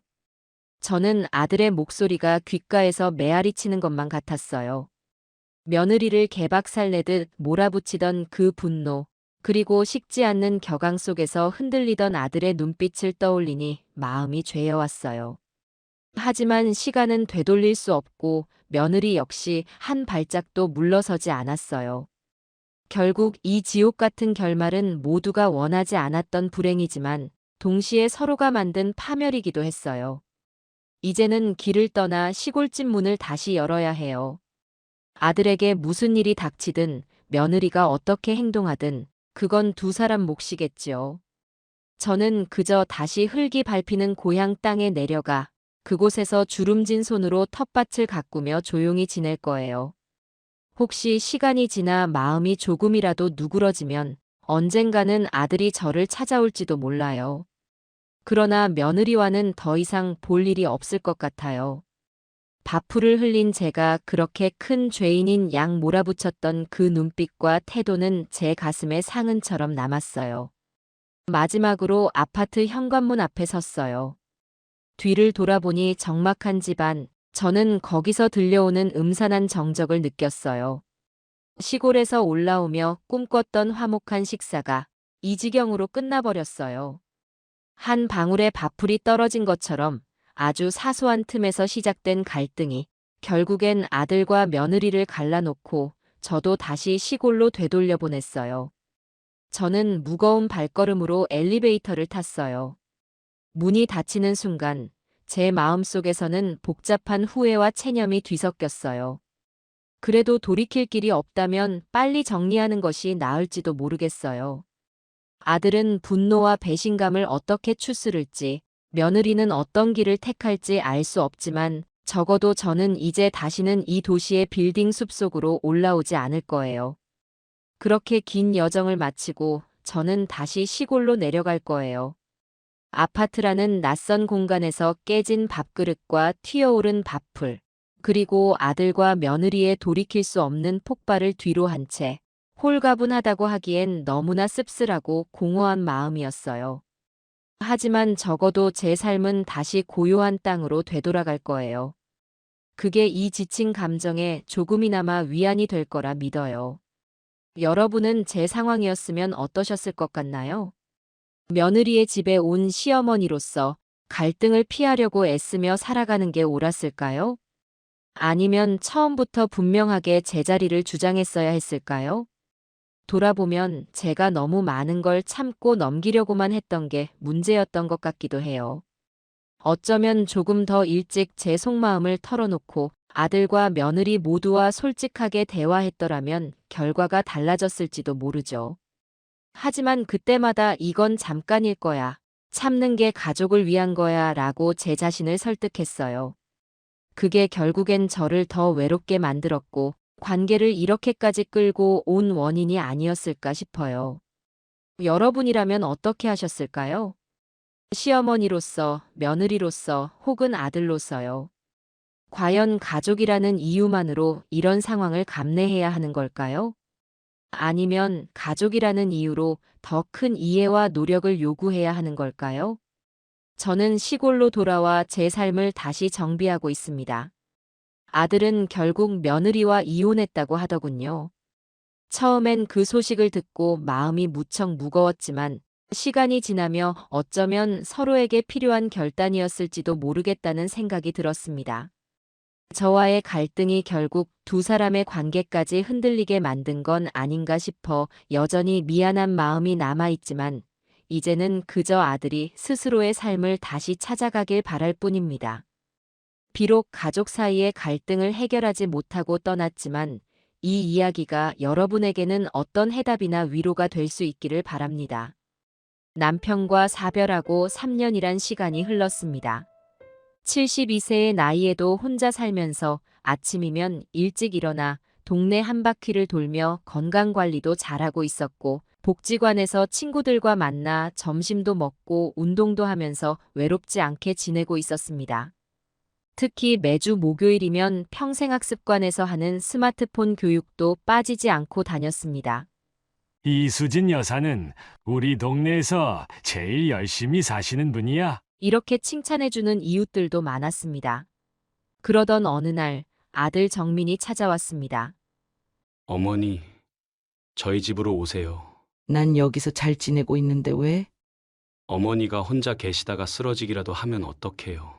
우리랑 같이 사시면 제가 모실 수 있잖아요. 그래도 난 여기가 좋은데. 어머니, 이제 연세도 있으시고 건강도 걱정되는데 제발 저희 집으로 오세요. 집사람도 좋다고 하니까 걱정 마세요. 아들의 말에 마음이 흔들렸습니다. 사실 밤이 되면 혼자라는 생각에 무서울 때도 있었고 아플 때면 누군가 옆에 있었으면 하는 생각도 들었으니까요. 특히 지난 겨울에 독감으로 고생할 때는 정말 힘들었습니다. 3일 동안 39도가 넘는 고열로 끙끙 앓으면서도 혼자서 버텨야 했습니다. 그때 정민이가 찾아와 죽도 끓여주고 약도 사다 줬었는데 그런 기억이 떠올랐습니다. 우리 아들이 이렇게 걱정해 주는데. 결국 아들의 제안을 받아들였습니다. 그래, 엄마가 갈게. 정말요? 어머니 잘 모실게요. 걱정 마세요. 이사 날짜를 정하고 준비를 시작했습니다. 30년 넘게 살았던 집을 정리하는 일은 쉽지 않았습니다. 하나하나가 다 추억이 있는 물건들이라 버리기도 쉽지 않았습니다. 특히 남편과 함께 했던 물건들을 정리할 때는 눈물이 났습니다. 이사 당일 며느리는 생각보다 친절했습니다. 어머님, 방 청소도 해놨고 이불도 새로 준비했어요. 어머님이 좋아하시는 반찬은 뭐예요? 제가 특별히 해드릴게요. 어머님 옷장도 제가 정리해드릴게요. 짐 정리하시느라 힘드실 텐데 쉬세요. 처음엔 이렇게 살갑게 굴던 며느리였습니다. 손주들도 할머니가 온다고 좋아했습니다. 할머니, 이제 매일 볼 수 있어서 좋아요. 할머니가 라면 끓여주신다고 했는데 내일 해주실 거죠? 이런 손주들의 순수한 마음이 좋았습니다. 하지만 그때는 몰랐습니다. 이 모든 게 연극이었다는 걸. 아들도 며느리도 진심이 아니었다는 걸. 나중에야 알게 됐습니다. 정민이 그동안 내 재산을 노리고 있었다는 사실을. 남편이 남긴 강남의 상가 건물 2채와 거액의 예금. 그것 때문에 나를 모시겠다고 한 거였습니다. 친구들이 이사 가기 전에 찾아왔었습니다. 너무 서두르는 거 아니야? 며느리가 아무리 좋다고 해도 같이 살면 힘들 수 있어. 맞아. 요즘 며느리들 재산 노리고 시부모님 모시는 경우도 많다던데. 그래. 혼자 사는 게 편할 텐데. 하지만 그때 저는 친구들 말을 귀담아 듣지 않았습니다. 우리 정민이가 어떻게 그럴까 하는 생각뿐이었으니까요. 첫 한 달은 정말 좋았습니다. 아침에 일어나면 밥상이 차려져 있었고 며느리는 항상 웃는 얼굴로 인사를 했습니다. 손주들과도 자주 이야기를 나눌 수 있었고 저녁이면 온 가족이 둘러앉아 TV도 봤습니다. 이러려고 혼자 살았나 하는 생각이 들 정도로 행복했습니다. 그땐 정말 제가 선택을 잘했다고 생각했습니다. 친정엄마 모시고 산다는 이웃집 며느리보다 우리 며느리가 더 잘한다며 은근히 자랑도 했습니다. 복지관 친구들에게도 자랑했습니다. 우리 며느리는 정말 착해. 시어머님 모시고 사는 게 쉽지 않을 텐데. 우리 아들도 효자야. 매일 퇴근하면 내 방부터 들르는데 어떻게 효자가 아니겠어. 하지만 그건 다 제 착각이었습니다. 달콤한 미끼였을 뿐이었습니다. 며느리의 본색이 드러나기 시작한 건 이사 온 지 한 달이 지나면서부터였습니다. 어느 날 아침 식탁에 앉았는데 제 앞에만 반찬이 따로 놓여 있었습니다. 어머님, 이제부터 건강식으로 드셔야 해요. 이게 무슨 소리니? 어머님 혈압도 있으시고 당뇨도 있으시잖아요. 저희가 먹는 반찬은 짜고 매워서 어머님한텐 안 좋을 것 같아서요. 이상했습니다. 제게 고혈압이나 당뇨가 있다는 건 며느리의 착각이었습니다. 난 혈압약도 당뇨약도 안 먹는데. 어머님, 연세가 있으신데 건강 관리 잘 하셔야죠. 제가 다 알아보고 준비한 거예요. 며느리는 제 말은 듣지도 않았습니다. 반찬을 보니 시금치 나물은 소금도 간장도 없이 숨만 살짝 돋았고 김치는 싱거워서 김치라고 할 수도 없을 정도였습니다. 이걸 어떻게 먹으라고. 그래도 며느리 체면을 생각해서 한술 뜨는데 너무 맛이 없어 더 이상 먹을 수가 없었습니다. 어머님, 입맛에 안 맞으세요? 아니, 그런 건 아닌데. 제가 어머님 건강 생각해서 특별히 해드린 건데 속상하네요. 며느리는 마치 제가 배은망덕한 사람인 것처럼 한숨을 쉬었습니다. 그날부터 식사 시간이 고통이 되었습니다. 모두가 맛있게 먹는 반찬을 보면서 저만 따로 준비된 싱거운 반찬을 먹어야 했습니다. 할머니는 왜 우리랑 다른 거 먹어? 손주들이 이렇게 물어보면 며느리가 대답했습니다. 할머니는 건강이 안 좋으셔서 그래. 우리가 먹는 음식은 할머니한텐 해로워. 손주들 앞에서 저를 병자 취급하는 게 너무 서글펐습니다. 빨래는 더 심했습니다. 어느 날 세탁기에 제 옷을 넣고 돌리려는데 며느리가 뛰어왔습니다. 어머님, 그러시면 안 돼요. 왜? 어머님 옷에서 냄새가 나서 우리 애들 옷하고 같이 빨면 안 될 것 같아요. 냄새라니? 만 매일 깨끗하게 갈아입는데. 어르신들 옷은 아무래도 냄새가 나잖아요. 어머님은 손빨래 하셔야 할 것 같아요. 결국 세탁기 사용이 금지됐습니다. 베란다 구석에 작은 대야와 건조대를 따로 주면서 거기서만 빨래하라고 했습니다. 손주들 옷과 섞인다며 큰 빨랫줄은 아예 사용하지 못하게 했습니다. 추운 겨울에도 손으로 빨래를 해야 했습니다. 관절염이 있는 손으로 찬물에 빨래를 하다 보면 손이 얼어붙는 것 같았습니다. 부엌 사용도 점점 제한되기 시작했습니다. 설거지를 해놓으면 며느리가 와서 확인하고는 찌든 때가 남았다며 다시 했습니다. 김치를 담그려고 해도 냄새 난다며 못하게 했습니다. 어머님, 요즘은 김치도 다 배달시켜 먹어요. 굳이 집에서 하실 필요 없어요. 제가 평생 해온 김치도 담글 수 없게 된 겁니다. 점점 부엌에 들어가는 것조차 눈치 보이기 시작했습니다. 결국 방에서 컵라면으로 끼니를 때우는 날이 많아졌습니다. 밤늦게 배가 고파도 부엌에 가지 못하고 물로 배를 채우기도 했습니다. 어머님, 밤에 부엌에서 뭐 찾으시는 소리가 들리던데? 애들 깰까봐 조심스러워서요. 이런 말을 한 번 듣고 나니 물 한 잔 마시러 가는 것도 눈치 보였습니다. 이런 일들이 매일매일 반복되었습니다. 남편이 살아있을 때는 상상도 못했던 일들이 벌어지고 있었습니다. 여보, 내가 이러려고 아들 집에 왔나? 밤마다 남편 사진을 보며 한숨만 쉬었습니다. 친구들에게 전화라도 하고 싶었지만 그것도 쉽지 않았습니다. 어머님, 통화하실 때 목소리가 너무 커요. 애들이 공부하는데 방해될 것 같아요. 이런 핀잔을 들은 후로는 전화도 마음대로 하지 못했습니다. 복지관에도 못 나가게 됐습니다. 어머님, 복지관에서 누가 전염병에 걸렸다던데. 당분간 가지 마세요. 이렇게 며느리는 교묘하게 저를 바깥 세상과 단절시켜 갔습니다. 하루하루가 지옥 같았습니다. 아들은 이런 상황을 전혀 모르는 것 같았습니다.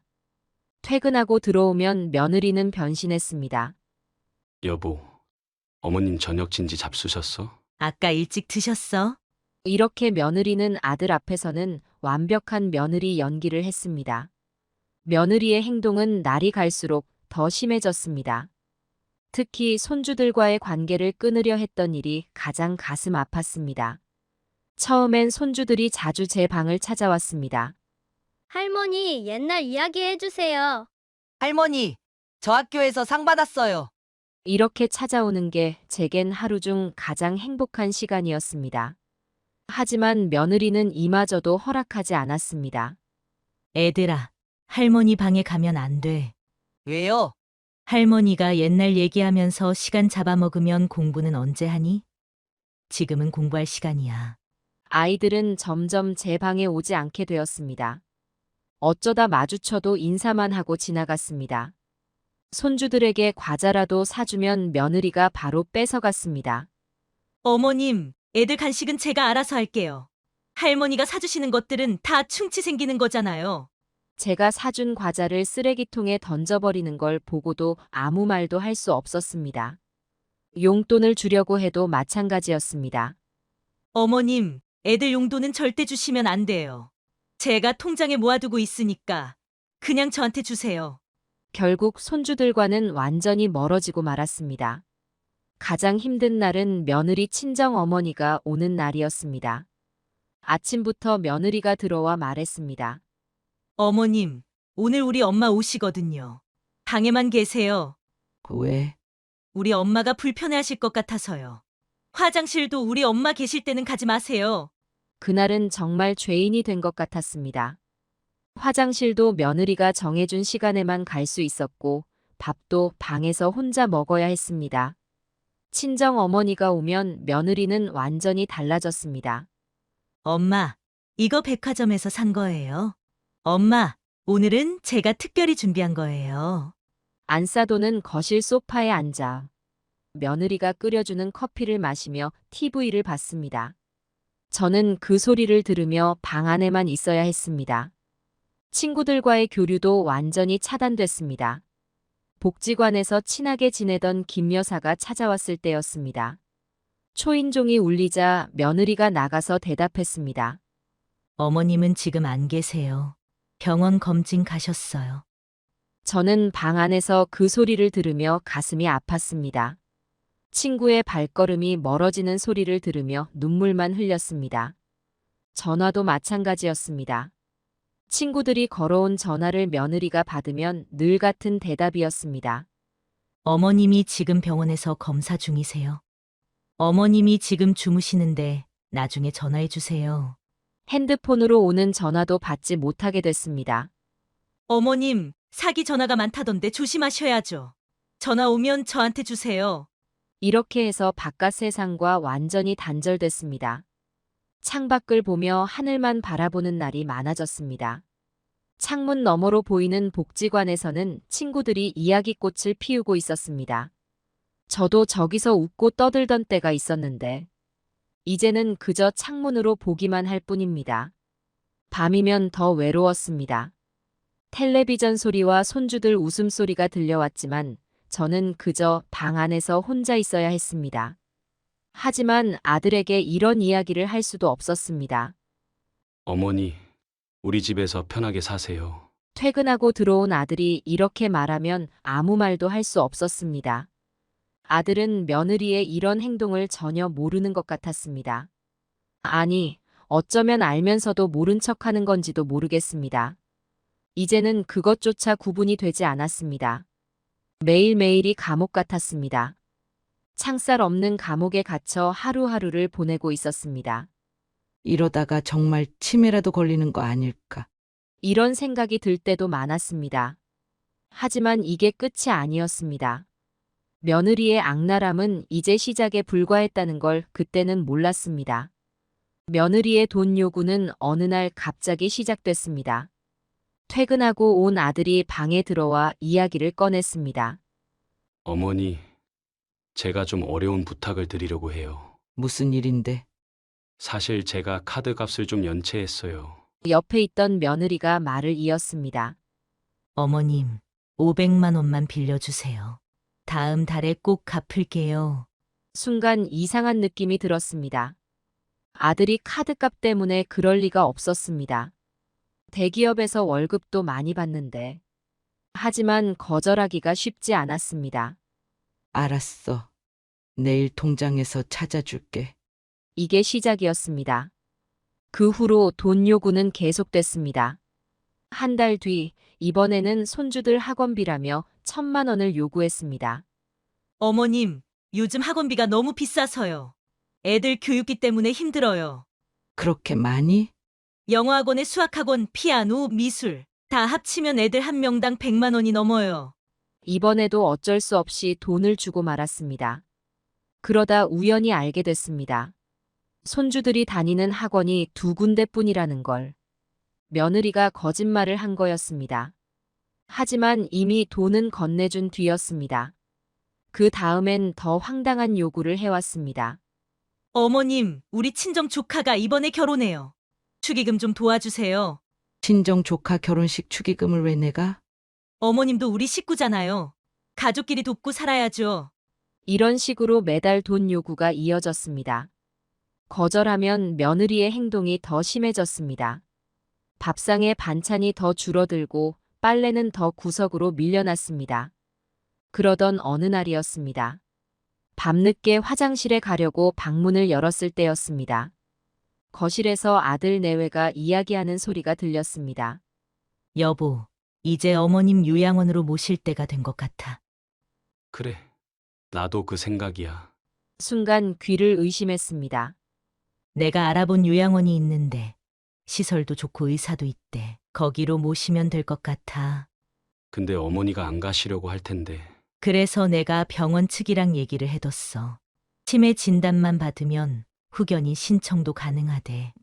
와, 당신 준비 잘했네. 그럼 이제 시간도 얼마 안 남았잖아. 어머니 재산 상속받으려면 서둘러야지. 온몸이 얼어붙는 것 같았습니다. 다리에 힘이 풀려 그 자리에 주저앉고 말았습니다. 내 자식이, 내 아들이. 눈물이 멈추지 않았습니다. 이제야 모든 게 이해됐습니다. 며느리의 악랄함도 바깥 세상과의 단절도 모두 저를 고립시켜서 치매 환자로 만들기 위한 계획이었던 겁니다. 방으로 돌아와 밤새 울었습니다. 남편과 찍은 사진을 보며 한숨만 쉬었습니다. 여보, 우리가 그렇게 키운 아들인데 어쩌다가 이렇게 된 걸까요? 더 충격적인 건 다음 날 들은 이야기였습니다. 아들 내외는 이미 6개월 전부터 요양원과 계약을 진행해왔다는 겁니다. 제 방을 지나가는 며느리의 통화 내용을 우연히 듣게 된 거였습니다. 네, 김 원장님. 다음 주에 어머님 모시고 갈게요. 치매 진단도 잘 부탁드려요. 아니요, 걱정 마세요. 어머님은 모르세요.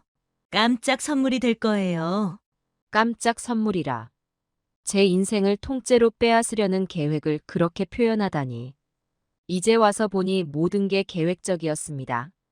친구들과 단절시킨 것도, 손주들과 멀어지게 한 것도 모두 저를 고립시켜서 치매 환자로 만들기 위한 준비였던 거죠. 하지만 이제는 알았습니다. 더 이상 당하고만 있을 순 없었습니다. 이제는 제가 행동할 차례였습니다. 울고만 있을 순 없었습니다. 우선 작은 녹음기를 하나 구했습니다. 복지관 친구가 빌려준 것인데 옷 주머니에 넣어두기 좋은 크기였습니다. 이수진 씨, 잘 쓸 수 있지? 뭔가 있다 싶으면 바로 녹음 버튼 누르는 거야. 친구의 말대로 했습니다. 며느리가 악랄할 짓을 할 때마다 녹음기를 켰습니다.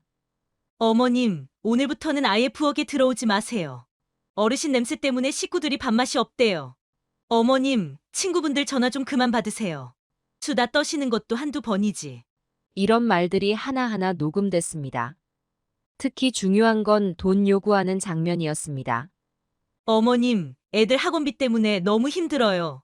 이번 달도 좀 도와주세요. 며느리는 매번 이렇게 돈을 요구했고, 저는 이제 그 내용을 모두 녹음해 두었습니다. 그리고 우연히 결정적인 증거를 발견했습니다. 며느리가 욕실에 두고 간 핸드폰이었습니다. 비밀번호가 없어서 열어볼 수 있었는데 카드 내역이 모두 보였습니다.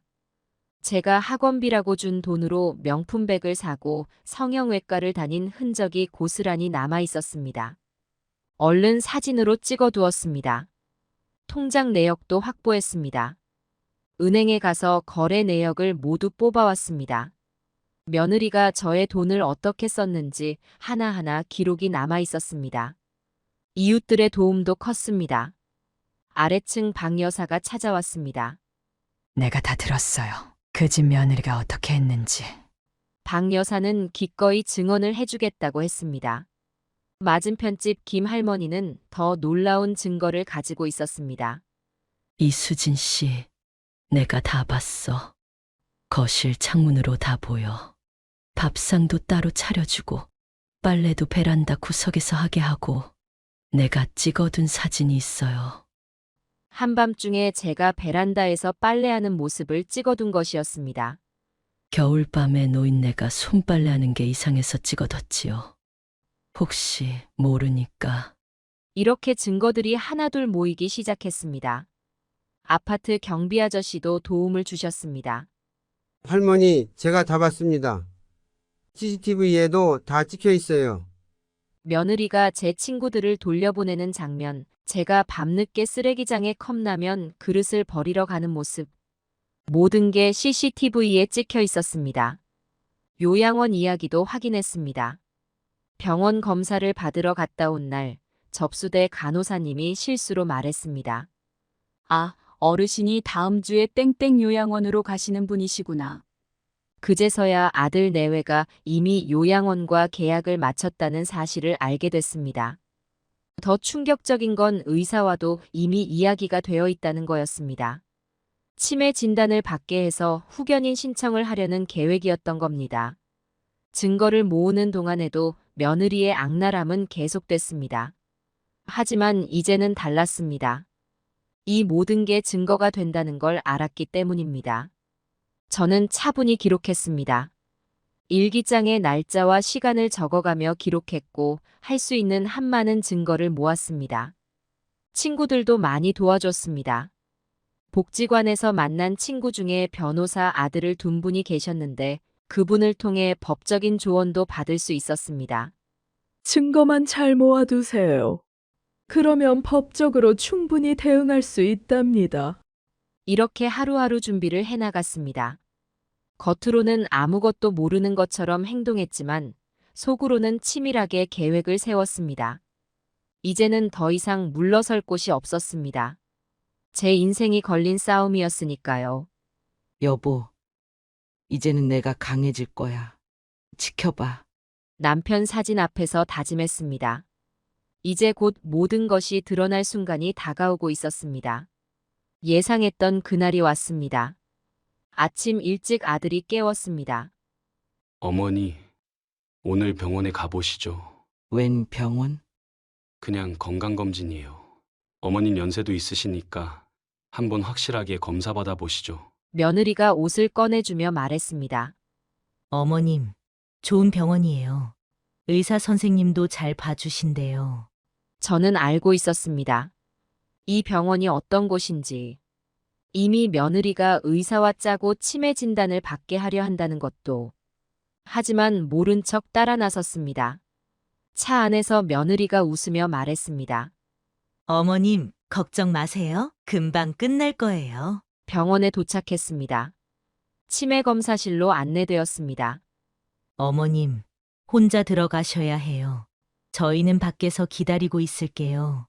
의사가 여러 가지 검사를 했습니다. 시계 그리기, 단어 외우기, 계산하기. 모든 검사에 자신있게 답했습니다. 이미 한 달 전 동네 병원에서 받은 검사와 똑같았으니까요. 그때도 정상 판정을 받았고 그 결과는 공증도 맞춰둔 상태였습니다. 1시간쯤 지났을까? 의사가 고개를 갸우뚱거렸습니다. 이상하네요. 정민 씨 어머님이 맞으시죠? 네, 인지 기능이 정상이신데요. 오히려 동년배보다 훨씬 좋으시네요. 그때 밖에서 기다리던 며느리가 들어왔습니다. 선생님, 검사 결과가 어떠세요? 아, 정상이세요. 오히려 아주 건강하시네요. 며느리의 얼굴이 창백해졌습니다. 아니, 그럴 리가. 어머님이 최근에 이상한 행동을 많이 하셨는데. 전혀 그런 증상이 보이지 않는데요. 오히려 동년배보다 기억력도 좋으시고. 며느리가 의사를 뒤쪽으로 데리고 갔습니다. 작은 소리로 이야기하는 게 들렸습니다. 선생님, 다시 한 번만 검사해 주세요. 어머님이 평소엔 정말 이상하시거든요. 죄송하지만 검사 결과가 명확합니다. 아들도 당황한 기색이 역력했습니다. 다른 병원을 알아봐야겠어요. 그때였습니다. 가방에서 준비해온 서류를 꺼냈습니다. 더 알아볼 필요 없어. 어머니? 난 이미 한 달 전에 빵빵병원에서 검사 받았어. 여기 결과서 있어. 아들 내외의 얼굴이 하얗게 변했습니다. 그리고 너희들의 계획도 다 알고 있어. 주머니에서 녹음기를 꺼냈습니다. 며느리의 목소리가 울려 퍼졌습니다. 네, 김 원장님. 다음 주에 어머님 모시고 갈게요. 치매 진단도 잘 부탁드려요. 아들이 말을 잇지 못했습니다. 어머니, 이건 날 요양원에 보내려고 했지? 재산 차지하려고. 며느리가 무릎을 꿇었습니다. 어머님, 잘못했어요. 이제 와서? 날 얼마나 괴롭혔는지 다 기억나? 가방에서 증거들을 하나씩 꺼냈습니다. 손주들 학원비로 받아간 돈으로 명품 백산 영수증. 밤중에 빨래하는 모습이 찍힌 사진. 이웃들의 증언을 담은 녹음 파일. 이게 다 뭐예요? 아들이 떨리는 목소리로 물었습니다. 네 마누라가 날 어떻게 했는지 증거야. 병원 CCTV도 다 확보해뒀으니까 걱정 마. 의사가 놀란 눈으로 상황을 지켜보고 있었습니다. 선생님, 이분들이 저를 치매 환자로 만들어서 재산을 차지하려고 했어요. 이런 경우에 의사는 신고 의무가 있다고 하던데 맞나요? 의사가 고개를 끄덕였습니다. 네, 맞습니다. 아들 내외의 얼굴이 창백해졌습니다. 이제 어떻게 하실 건가요? 아들이 떨리는 목소리로 물었습니다. 그건 내가 결정할 일이야. 이제 더 이상 물러설 곳이 없었습니다. 저를 버리려 했던 자식들에게 이제는 제가 결정할 차례였습니다. 병원에서의 일이 있고 나서 저는 결단을 내렸습니다. 집으로 돌아오는 차 안에서 아들 내외는 아무 말도 하지 못했습니다. 며느리는 가끔 훌쩍이는 소리를 냈고 아들은 긴장된 표정으로 운전대만 잡고 있었습니다. 집에 도착하자마자 저는 말했습니다. 거실로 모여. 할 얘기가 있어. 부부가 고개를 숙인 채 거실 소파에 앉았습니다. 서류 가방에서 서류 하나를 꺼냈습니다. 이게 뭔지 알아? 잘 보고 너가 직접 읽어봐. 그동안 너희가 내 얼굴 뒤에서 얼마나 많은 일들을 계획했는지 난 다 알고 있었다는 걸 이제는 알아야 할 것 같아. 이건 아니 설마 등기부등본이라고요? 어머니, 이걸 어떻게? 그래, 이 집 등기부등본이야. 너희가 살고 있는 이 집이 내 집이라는 걸 잊었나 보구나. 네 아버지가 돌아가시기 전에 내 명의로 해둔 거야. 너희는 전세로 살게 해준 것뿐이었어. 그것도 네 아버지가 너무 너를 믿었기 때문이지. 지금 와서 생각해보면 그때 이미 경계했어야 했는데. 어머니, 저 이게 무슨 일인지. 아니, 제 말은 저희가 전세로 살고 있었다는 게 말이 안 되는데 아버님께서 저희에게 주신 거라고. 아내도 그렇게 알고 있었고, 정말 그렇게 생각했니? 아니면 그렇게 믿고 싶었던 거야? 이사 올 때 네 아버지가 뭐라고 했는지 기억나지도 않아? 정민아, 너희는 이 집에서 전세로 사는 거다. 어머니 모시고 잘 살아라. 그 말 기억 안 나? 정말 죄송합니다. 제가 잘못 알고 있었네요. 하지만 어머니, 그래도 저희가 이제까지 잘 모시고, 전세 계약이 이번 달까지야. 나가. 내 집에서 나를 내쫓으려 했으니 이제는 니들이 나가야겠다. 요양원에 보내려고 했던 그 마음, 이제는 내가 너희한테 돌려주는 거야. 그동안 며느리가 나를 어떻게 괴롭혔는지 넌 정말 아무것도 몰랐던 거니? 어머니, 제발 저희가 잘못했어요. 정말로 다시는 이러지 않겠습니다. 제발 한 번만 기회를 주세요. 애들 학교도 있고 당장 갈 곳도 없어요. 애들 생각이라도 해주세요.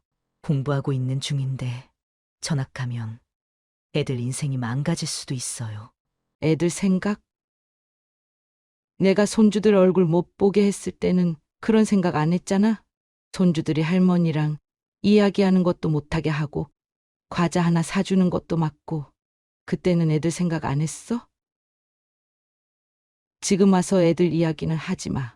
어머님, 그건 제가 잠시 정신이 혼미해서 애들 교육비도 부족하고 제가 너무 힘들어서 어머님 용돈도 자주 받았잖아요. 그것도 다 애들 위해서였는데. 잘 들어. 이게 뭔지 알아? 네가 학원비라고 받아간 돈으로 산 명품백 영수증이야. 백화점에서 산 루이비통 가방 450만 원짜리야. 손주들 교육비가 급하다며 얼마나 거짓말을 했어. 네가 얼마나 악랄했는지 보여주는 증거 중 하나일 뿐이야. 이건 말고도 더 있어. 보여줄까? 어머님, 그건 제가 한 번 실수를. 애들 학원비는 남편 월급으로 냈고 죄송해요. 정말 죄송해요. 다시는 이러지 않을게요. 제가 어머님 앞에서 무릎 꿇고 빌게요. 제발 한 번만. 그리고 이건 또 뭐야? 밤중에 베란다에서 빨래하는 내 모습이 찍힌 사진이야. 겨울에 찬물로 손빨래하게 하고 건조대도 구석에 놓게 하고 세탁기 쓰지 말라고 할 때, 냄새 난다고 할 때, 그때 기분이 어땠는지 알아? 내가 얼마나 서러웠는지 알기나 해? 어머니 정말 몰랐어요. 와이프가 그렇게까지 했다는 걸. 제가 일만 하느라 집안일에 너무 소홀했나 봅니다. 아내를 너무 믿었고 어머니의 고통을 외면했던 것 같아요. 제가 불효자식입니다. 제발 용서해 주세요. 이것도 봐. 제가 병원에서 한 통화 녹음이야. 네, 김 원장님. 어머님 치매 진단 잘 부탁드려요. 후견인 신청도 바로 할 거예요. 그럼 재산 문제는 자연스럽게 해결되겠죠? 이런 걸 들으면서도 참았어.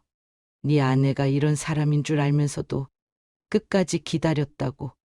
어머니 그런 통화가 있었다니 저는 정말 몰랐어요. 아내가 어떻게 이럴 수가. 어머님을 치매 환자로 만들려고. 아니, 이건 완전히 범죄잖아요. 그래, 범죄지. 근데 넌 왜 모른 척했어? 내가 매일 밤 방에서 우는 소리도 들었을 텐데. 며느리가 나한테 하는 말도 다 들었을 텐데. 밥 먹을 때마다 나만 따로 차려진 상을 보면서도 네가 정말 아무것도 몰랐을 리가 없잖아. 어머니, 제발 저희 좀 살려주세요. 제가 이혼하겠습니다. 아내는 내보내고 저랑 애들만이라도. 어머니가 손주들 예뻐하시잖아요. 저번에도 막내하는 짓이 너무 이쁘다고 하셨잖아요. 이제 와서 손주들 이야기는 하지 마. 설날에 손주들이 할머니 세배 드리러 온다고 했을 때 네 와이프가 뭐라고 했는지 기억나? 애들이 할머니 방에 들어가면 안 돼. 공부에 방해돼. 그렇게 말했잖아. 그때 내 심정이 어땠는지 알아? 어머니, 제가 정말 죽을 죄를 지었습니다. 그때 와이프 말을 막았어야 했는데 명절날 어머니 홀로 방에 계시는데 저는 거실에서 처가댁 식구들이랑 웃고 떠들었죠. 이제 생각해보니 제가 정말 짐승보다 못한 자식이었네요. 그거 말고도 더 있어. 제가 내 통장에서 무단으로 돈 빼간 거, 도장 위조한 거 다 알아. 은행에서 증명서도 다 떼왔어. 이거 고소하면 큰일 날 수도 있는 거 알지? 그리고 친정 조카 결혼한다고 받아간 돈. 알고 보니 노름 빚이었다며? 네? 노름이라뇨? 설마. 아니, 어머니, 그건 정말 처음 듣는 얘긴데요. 와이프가 노름을 했다고요? 친정 조카 결혼한다고 해서 제가 어머님께 죄송해서 말도 못 꺼냈는데 그게 다 노름 빚이었어요? 제 통장 내역 다 뽑아봤어. 노름판 출입 기록도 있고 대출 받은 것도 다 나와 있어. 내가 준 돈이 다 어디로 갔는지 이제 알겠지? 네 와이프가 어떤 사람인지 이제 좀 알겠어? 어머니, 저는 정말 아무것도 모르고 어머니 돈으로 와이프가 그런 짓을. 이럴 수가. 제가 너무 멍청했네요. 제 아내를 전혀 몰랐네요. 어머님, 저 이혼하겠습니다. 당장 이혼하고. 이혼은 네 마음대로 해. 그건 너의 일이고 난 이제 그런 거에 관심 없어. 그리고 이것도 봐. 요양원 계약서야. 날짜를 좀 봐. 6개월 전부터 준비했더구나. 벌써 계약금도 걸어놓고 내 몰래 이런 걸 준비하면서 양심은 있었니? 어머니, 그건 진짜 아니에요. 와이프가 요양원 알아보긴 했지만 전 반대했어요. 어머니를 그런 데로 보낼 순 없다고. 거짓말 그만해. 네가 은행에서 대출도 알아보고 요양원 원장도 직접 만났다며? 내가 다 알아. 동네 사람들한테도 다 들었어. 내가 치매 초기라는 말도 하고 다녔다면서? 죄송합니다. 제가 돈이 욕심나서, 어머니, 재산 이탐이 나서. 그때는 제가 미쳤었나 봐요. 아버지가 물려주신 재산인데 제가 어떻게 그런 생각을. 어머니, 제발 용서해 주세요. 제가 무릎 꿇고 빌게요. 일어나. 그만해. 더는 그런 거 보고 싶지 않아. 난 이미 결정했어. 이달 말까지 나가. 새 집 구할 시간 일주일이면 충분하잖아? 어머님, 제발. 애들은 어쩌고요. 학교도 다녀야 하고 학원도 다니고 있는데 이사 가면 다 그만둬야 하고 애들 인생이 망가져요. 그건 니네가 책임져야 할 일이지. 내가 왜 책임져? 내가 이 나이에 얼마나 힘들었는지, 밤마다 식은땀 흘리면서 잠들었는지, 내일은 또 어떤 일이 일어날까. 내가 얼마나 무서웠는지 알아? 내 자식이, 내가 그렇게 어렵게 키운 자식이 나를 요양원으로 보내려고 한다는 게. 어머니, 정말 죽을 죄를 지었습니다. 이렇게라도 같이 살면서 속죄하게 해주세요. 앞으로는 제가 어머님 시중 다 들겠습니다. 아내는 내보내고 저라도 제발. 이제 넌 내 아들이 아니야. 넌 그냥 전세 살던 사람일 뿐이야. 계약 기간이 끝났으니 나가면 돼. 이게 법이고 순리야. 내 맘 더는 돌리지 마. 난 결심했으니까. 어머니, 저희가 얼마나 잘못했는지 이제야 깨달았습니다. 제발 한 번만 마지막 기회를. 깨달았다고? 지금 이렇게 걸렸으니까 깨달은 거잖아. 이것도 봐. 네 와이프가 동네 마트에서 산 영수증이야. 내가 컵라면 먹던 날 너희는 한우 사다가 구워 먹었더구나. 반찬 냄새 난다고 나보고 부엌에 못 들어가게 하면서 결국 방구석에서 컵라면 먹게 만들고, 그날 밤 너희가 고기 구울 때 그 냄새 얼마나 서러웠는지 알아? 어머니, 그런 일이 있었다니 전 정말 몰랐어요. 매일 늦게 들어와서 와이프가 어머님은 일찍 드셨다고 해서 제가 너무 멍청했어요. 이제 보니 다 계획적이었네요. 와이프가 어머니를 이렇게까지. 넌 정말 아무것도 몰랐던 거야? 아니면 모른 척 했던 거야? 내가 몇 번이나 네 방 앞에서 서성였는지 얘기하고 싶어서. 근데 매번 제가 나타나서 어머님, 우리 애 지금 공부하느라 바빠요. 이러더라. 그때 넌 방에서 다 들었을 텐데. 죄송합니다. 정말 죄송합니다. 그땐 제가 왜 그랬는지. 어머니 목소리가 들려도 모른 척하고 와이프 눈치만 보고. 제가 인간도 아니었어요. 이제 와서 생각하니 너무 죄송해서 어떻게 용서를 빌어야 할지. 이것도 있어. 작년 내 생일 때 사진이야. 내가 혼자 방에서 라면 먹고 있을 때 여우이는 밖에서 케이크에 초 꽂고 노래 부르고 쟤네 식구들 다 불러다가 잔치했지? 내 생일인데 날 뺀 생일 파티를 했더구나. 어머니, 그때도 와이프가 어머님은 몸이 안 좋으시다고, 일찍 주무셨다고, 너무 죄송합니다. 제가 어떻게 그럴 수가. 친부모 생일날 이런 짓을. 그리고 이건 또 뭐야? 설날 세뱃돈 봉투야. 손주들 준다고 받아가서 다 제가 가로챘더라? 애들한테 전달도 안 했다면서?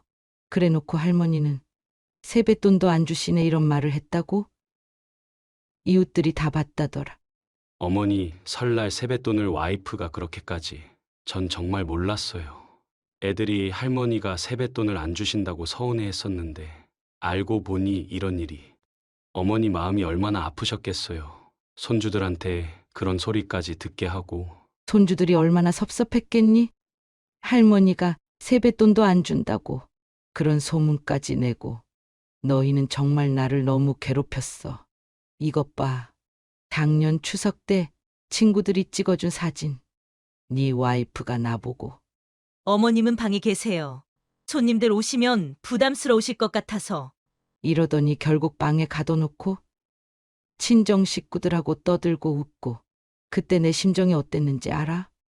어머니, 그때도 와이프가 어머니 몸이 안 좋으시다고, 방에서 쉬신다고. 저는 또 속았네요. 이렇게 속이고 어머니를 완전히 외딴 섬으로 만들어버렸잖아요. 도대체 어떻게 이런 일이. 이거 병원 진단서야. 내가 우울증 약 먹은 거. 너희 때문에 정신과 상담까지 받았다. 매일 밤 잠도 못 자고 약 먹고 겨우 버텼어. 그런데 쟤는 이것도 이용하더라. 어머님이 우울증이 있으시니까 요양원에 가시는 게 좋겠다고. 약까지 드실 정도로 정말 너무했습니다. 제가 이런 것도 모르고 어머니가 그렇게 힘들어 하시는데 하루하루가 지옥이었겠어요. 제가 어떻게 이런 자식이 됐나요? 이건 경비 아저씨가 준 CCTV 영상이야. 밤마다 내가 쓰레기 버리러 나갈 때, 컵라면 그릇 버리러 나갈 때 제가 얼마나 험하게 대했는지. 그리고 내 친구들 쫓아내던 모습도 다 찍혔어.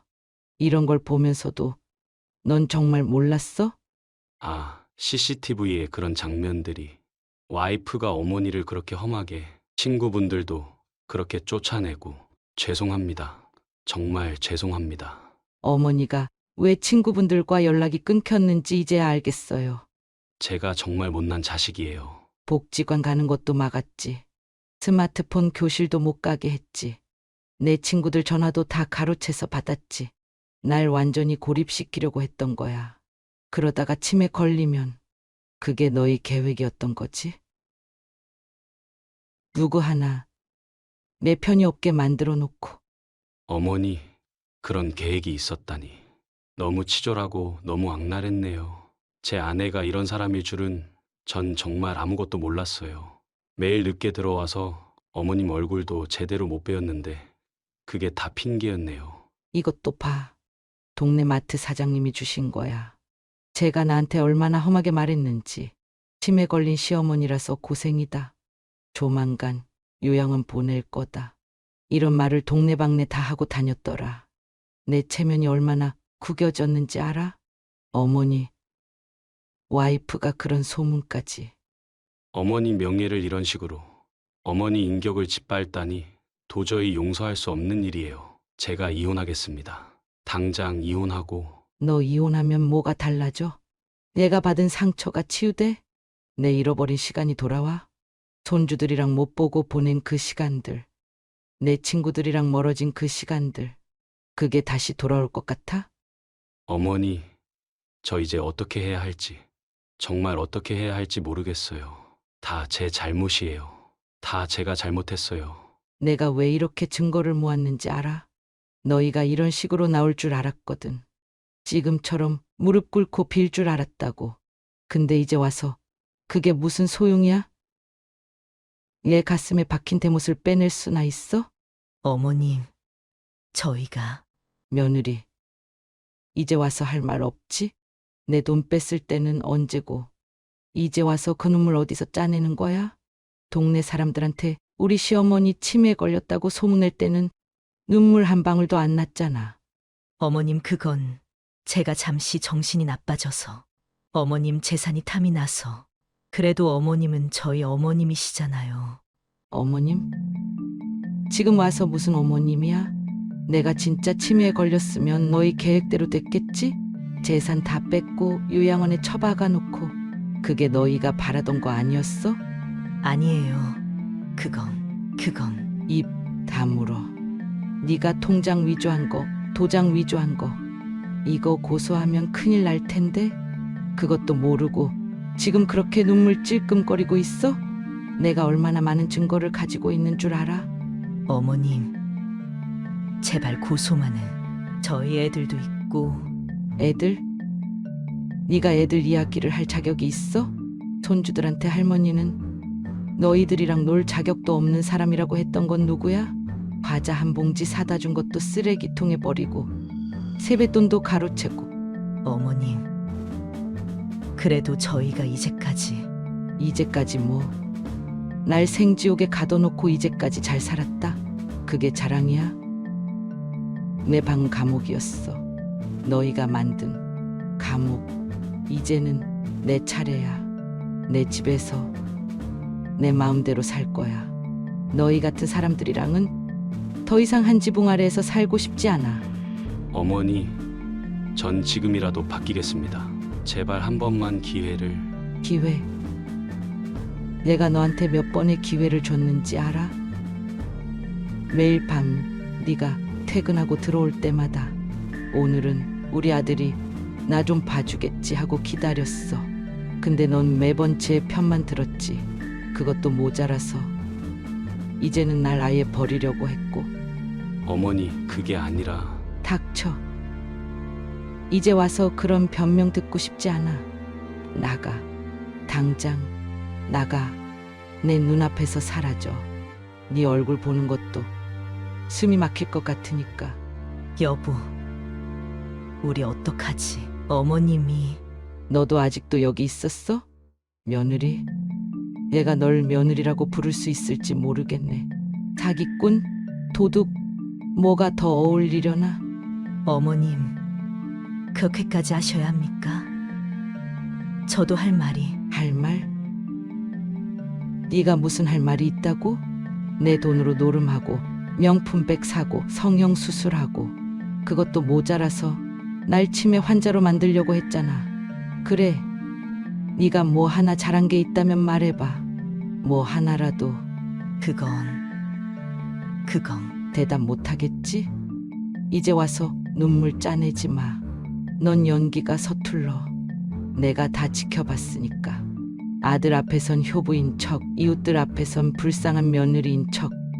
연기는 이제 그만해. 어머님, 저도 사정이 있었어요. 제가 얼마나. 너 진짜 뻔뻔하구나. 사정? 무슨 사정? 로름빛, 사채, 그런 게 내 돈 훔칠 이유가 돼? 내 인생을 망가뜨릴 이유가 돼? 넌 정말 내가 법적으로 가만히 있을 줄 알아? 자, 이제 마지막으로 할 말 있어. 잘 들어. 너희는 내일부터 짐 싸는 거야. 일주일 줄 필요도 없겠어. 사흘이면 충분하지 않아? 그동안 내 돈으로 모은 게 많을 텐데 명품백도 팔고 너 같은 며느리 체면에 월세방은 좀 그렇겠지만 어쩔 수 없지 않나? 어머님, 그렇게까지 하시면. 왜? 난 더한 것도 참았어. 네가 나보고 치매 환자 만들려고 했을 때, 도장 위조했을 때, 내 돈으로 노름했을 때, 그때 당장 경찰서에 가볼까 했어. 근데 참았지. 이렇게 네 정체를 확실히 보여줄 날이 올 거란 걸 알았으니까. 여보, 당신도 좀. 정민아, 너도 할 말 있어? 애비가 죽어가면서 너한테 맡긴다 했을 때 넌 뭐라고 약속했지? 어머니 잘 모시겠다고 했잖아. 그게 이거야? 이게 네가 할 수 있는 최선이었어? 내일부터 짐 싸는 거야. 다시는 내 앞에 나타나지 마. 이제부터 난 너희 같은 자식도 며느리도 없어. 그리고 나중에 후회하지 마. 너희가 날 이렇게 만든 거야. 내가 이렇게까지 독해질 줄 몰랐겠지? 근데 이게 내 선택이고 내 결정이야. 이 정도로 끝내는 걸 다행인 줄 알아. 지금 이 순간까지도 니들 법적으로 혼내줄까? 고민 중이니까 다신 내 눈앞에 얼씬도 하지 마. 방으로 들어가려는데 손주들이 학교에서 돌아왔습니다. 할머니, 오늘은 나와 계시네요. 순수한 손주들의 모습에 마음이 아팠습니다. 하지만 이미 결정한 일이었습니다. 얘들아, 할머니가 이제 여기서 혼자서 살 거야. 너희는 엄마, 아빠랑 다른 집으로 가야 해. 왜요? 어른들의 사정이야. 나중에 이해하게 될 거야. 손주들은 영문을 모르겠다는 표정이었습니다. 그날 밤 아들 부부는 무릎 꿇고 밤늦게까지 제 방문 앞에서 애원했습니다. 하지만 문은 열어주지 않았습니다. 이제는 돌이킬 수 없는 강을 건넌 것처럼 제 마음도 확고했습니다. 다음 날 아들 부부는 짐을 싸기 시작했습니다. 작은 월세 아파트를 구했다고 했습니다. 이제 이 집은 제 것이 되었습니다. 아들 내외가 저를 버리려 했듯이 저도 그들을 버려야만 했습니다. 그것이 제가 할 수 있는 유일한 복수였고 또 정의였습니다. 소문은 이미 동네에 다 퍼졌더랍니다. 마트 주인이, 경비 아저씨가, 옆집 사람들이 모두가 며느리의 행실을 알게 된 거죠. 김 여사 며느리가 시어머니 돈으로 노름했다며? 시어머니를 치매 환자로 만들어서 재산 뺏으려고 했대. 이런 소문들이 파다하게 퍼졌습니다. 며느리는 더 이상 고개를 들 수 없게 됐습니다. 장 보러 나가면 사람들의 시선이 따가웠고 엘리베이터에서 마주치는 이웃들은 고개를 돌렸습니다. 그날 저녁 안사돈이 찾아왔습니다. 사돈, 죄송합니다. 제 딸이 잘못했습니다. 무릎이라도 꿇고 빌겠습니다. 제가 딸 교육을 잘못 시켰나 봅니다. 어떻게 그런 행동을... 정말 죄송합니다. 됐어요. 이제 와서 뭘 어쩌겠다고. 친정 어머니는 한참을 무릎 꿇고 앉아있다 돌아갔습니다. 그 모습을 보는 제 마음도 좋지는 않았습니다. 하지만 이미 벌어진 일. 다음 날이면 이사를 가야 하는 현실. 그 누구도 이 상황을 바꿀 순 없었습니다. 밤이 되어 며느리가 다시 찾아왔습니다. 어머님, 이제야 제 정신이 들었어요. 제가 얼마나 어리석었는지, 얼마나 악랄했는지 이제야 깨달았어요. 제가 정말 악마 같은 짓을 했어요. 많은 빚도 있었고 욕심도 났고 그래서 어머님을 그렇게 정말 죄송합니다. 하지만 저는 더 이상 마음이 움직이지 않았습니다. 그동안의 고통이, 외로움이, 서러움이 떠올랐기 때문입니다. 이미 늦었어. 내일 이사 준비나 해라. 더 이상 할 말 없어. 이제 정말 끝이 났습니다. 모든 것이 밝혀졌고 모든 것이 제자리를 찾아가는 중이었습니다. 이것이 제가 바란 결말은 아니었을지도 모릅니다. 하지만 이것이 현실이었고 피할 수 없는 진실이었습니다. 창밖으로 달빛이 스며들었습니다. 내일이면 새로운 날이 시작될 터였습니다. 이사 날이 밝았습니다. 아침부터 이삿짐 트럭이 도착했습니다. 한때는 당당하게 저를 괴롭히던 며느리가 고개를 푹 숙인 채 짐을 나르고 있었습니다. 아들도 말없이 짐을 옮겼습니다. 손주들은 영문을 모르는 듯 어리둥절한 표정이었습니다. 할머니, 우리 왜 이사 가요? 아빠, 우리 집 아닌가요? 며느리 때문에 그동안 손주들과 마음껏 대화도 못했는데 떠나는 마당에서야 손주들이 제게 말을 걸어왔습니다. 가슴이 아팠습니다. 짐을 다 싸고 나자 집이 텅 비었습니다. 며느리는 마지막까지 애원했습니다. 어머님, 정말 이렇게 가야 하나요? 하지만 제 대답은 한마디뿐이었습니다. 현관문이 닫히는 소리가 들렸습니다. 이제 정말 끝났습니다. 며칠 동안은 적응이 안 됐습니다. 갑자기 찾아온 고요함이 오히려 낯설었습니다. 텅 빈 집안을 바라보며 며칠을 그냥 멍하니 보냈습니다. 하지만 점차 평화가 찾아왔습니다. 더 이상 눈치 보며 살지 않아도 됐습니다. 부엌에서 마음껏 요리도 할 수 있었고 빨래도 원하는 시간에 할 수 있었습니다. 복지관 친구들도 다시 찾아오기 시작했습니다. 이제 좀 살만해? 그래. 이제야 살 것 같아. 친구들과 함께 커피도 마시고 점심도 먹으며 일상이 조금씩 제자리를 찾아갔습니다. 한 달쯤 지났을까요? 초인종이 울렸습니다. 문을 열어보니 막내 손주였습니다. 할머니, 어머. 우리 막내가 어떻게 왔어? 아빠한테 부탁했어요. 할머니 보고 싶다고. 그 말에 눈물이 났습니다. 손주는 제 품에 안겨 울었습니다. 할머니, 그동안 많이 보고 싶었어요. 그동안 엄마가 할머니 방에 가지 말래서 몰래 할머니 방문 앞에서 서성이기만 했는데. 손주의 눈물에 제 마음도 녹아내렸습니다. 그날 손주와 함께 장을 보러 갔습니다. 손주가 좋아하는 과자도 사고 라면도 사고 집에 와서는 함께 라면을 끓여 먹었습니다. 할머니가 끓여주는 라면이 제일 맛있어요. 이런 소소한 행복이 그립기만 했는데 일주일 뒤 이번엔 큰 손주가 찾아왔습니다. 할머니, 저도 올 수 있나요? 그럼 언제든 와도 돼. 할머니한테 인사도 제대로 못했던 거 죄송해요. 이제는 손주들과 마음껏 이야기를 나눌 수 있게 되었습니다. 주말이면 손주들이 번갈아가며 찾아왔고 함께 요리도 하고 이야기꽃도 피웠습니다. 할머니, 옛날 이야기 해주세요. 할머니, 저번에 해주신 라면 또 끓여주세요. 며느리에 의해 억지로 멀어졌던 시간들이 이제는 추억이 되어 흘러갔습니다. 손주들은 이제 제게 자유롭게 찾아올 수 있게 되었고 저는 그들에게 할머니로서의 사랑을 마음껏 표현할 수 있게 되었습니다. 손주들과 함께 시장도 가고 공원도 가고 오랜만에 느끼는 여유로움. 이렇게 손주들과 보내는 시간이 가장 소중했습니다. 때로는 학교 숙제도 봐주고 간식도 만들어주면서 할머니와 손주의 정을 나눴습니다.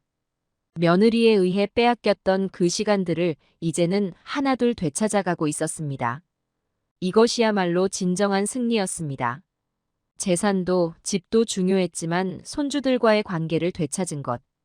그것이 제게는 가장 큰 기쁨이었습니다. 1년이 지났습니다. 봄바람이 불어오는 어느 날 복지관에 모여 있는데 이웃집 할머니가 말했습니다. 덕분에 우리 며느리가 많이 달라졌어요. 우리 며느리도 요즘은 살갑게 대해요. 제 이야기는 아파트 단지 전체에 퍼졌습니다. 비슷한 처지에 있던 노인들이 하나둘 용기를 내기 시작했습니다. 나도 이제 당당하게 말할 수 있어요. 우리도 인격이 있는 사람이라는 걸 보여줘야죠. 특히 백삼동에 사시는 박할머니는 큰 변화를 겪었습니다. 이수진 씨 이야기 듣고 나서 저도 용기를 냈어요. 며느리가 용돈을 빼돌리고 있다는 사실을 아들에게 알렸다고 합니다. 처음엔 아들이 믿지 않았지만 증거를 보여주자 태도가 달라졌다고 합니다. 이제는 박할머니도 당당하게 살고 있습니다. 김할머니도 변화를 겪었습니다. 이제는 며느리가 먼저 물어봐요. 반찬 드시고 싶은 거 있으시냐고. 이렇게 단지 안의 분위기가 조금씩 바뀌어 갔습니다. 무엇보다 저는 이제 행복합니다. 아침에 일어나면 제일 먼저 거울을 봅니다. 이제는 내 인생의 주인공으로 살아가자. 이렇게 다짐하는 것으로 하루를 시작합니다. 더 이상 눈치 보며 살지 않습니다. 친구들과 복지관에서 웃음꽃을 피우고 취미 생활도 즐깁니다. 특히 스마트폰 교실에서 배운 것들이 많은 도움이 됩니다. 이제는 카카오톡으로 친구들과 수다도 떨고 유튜브로 요리도 배웁니다. 주말이면 찾아오는 손주들과의 시간이 가장 행복합니다. 할머니, 이번 주말에는 뭐해요? 우리 같이 케이크 만들어 볼까? 손주들과 함께 보내는 시간이 늘어날수록 마음의 상처도 조금씩 아물어갑니다. 가끔 아들에게서 전화가 옵니다. 긴 대화는 아니지만 서로의 안부를 묻는 정도는 됩니다. 며느리와는 여전히 연락하지 않습니다. 그들은 작은 월세 아파트에서 살고 있다고 합니다. 이제는 제 재산을 바라보지도 못합니다. 복수는 화려하지 않았습니다. 하지만 가장 확실했습니다. 저의 권리를 지키고 제 삶을 되찾은 것. 그것이 바로 진정한 승리였습니다. 이제는 매일 아침 활짝 웃으며 하루를 시작합니다.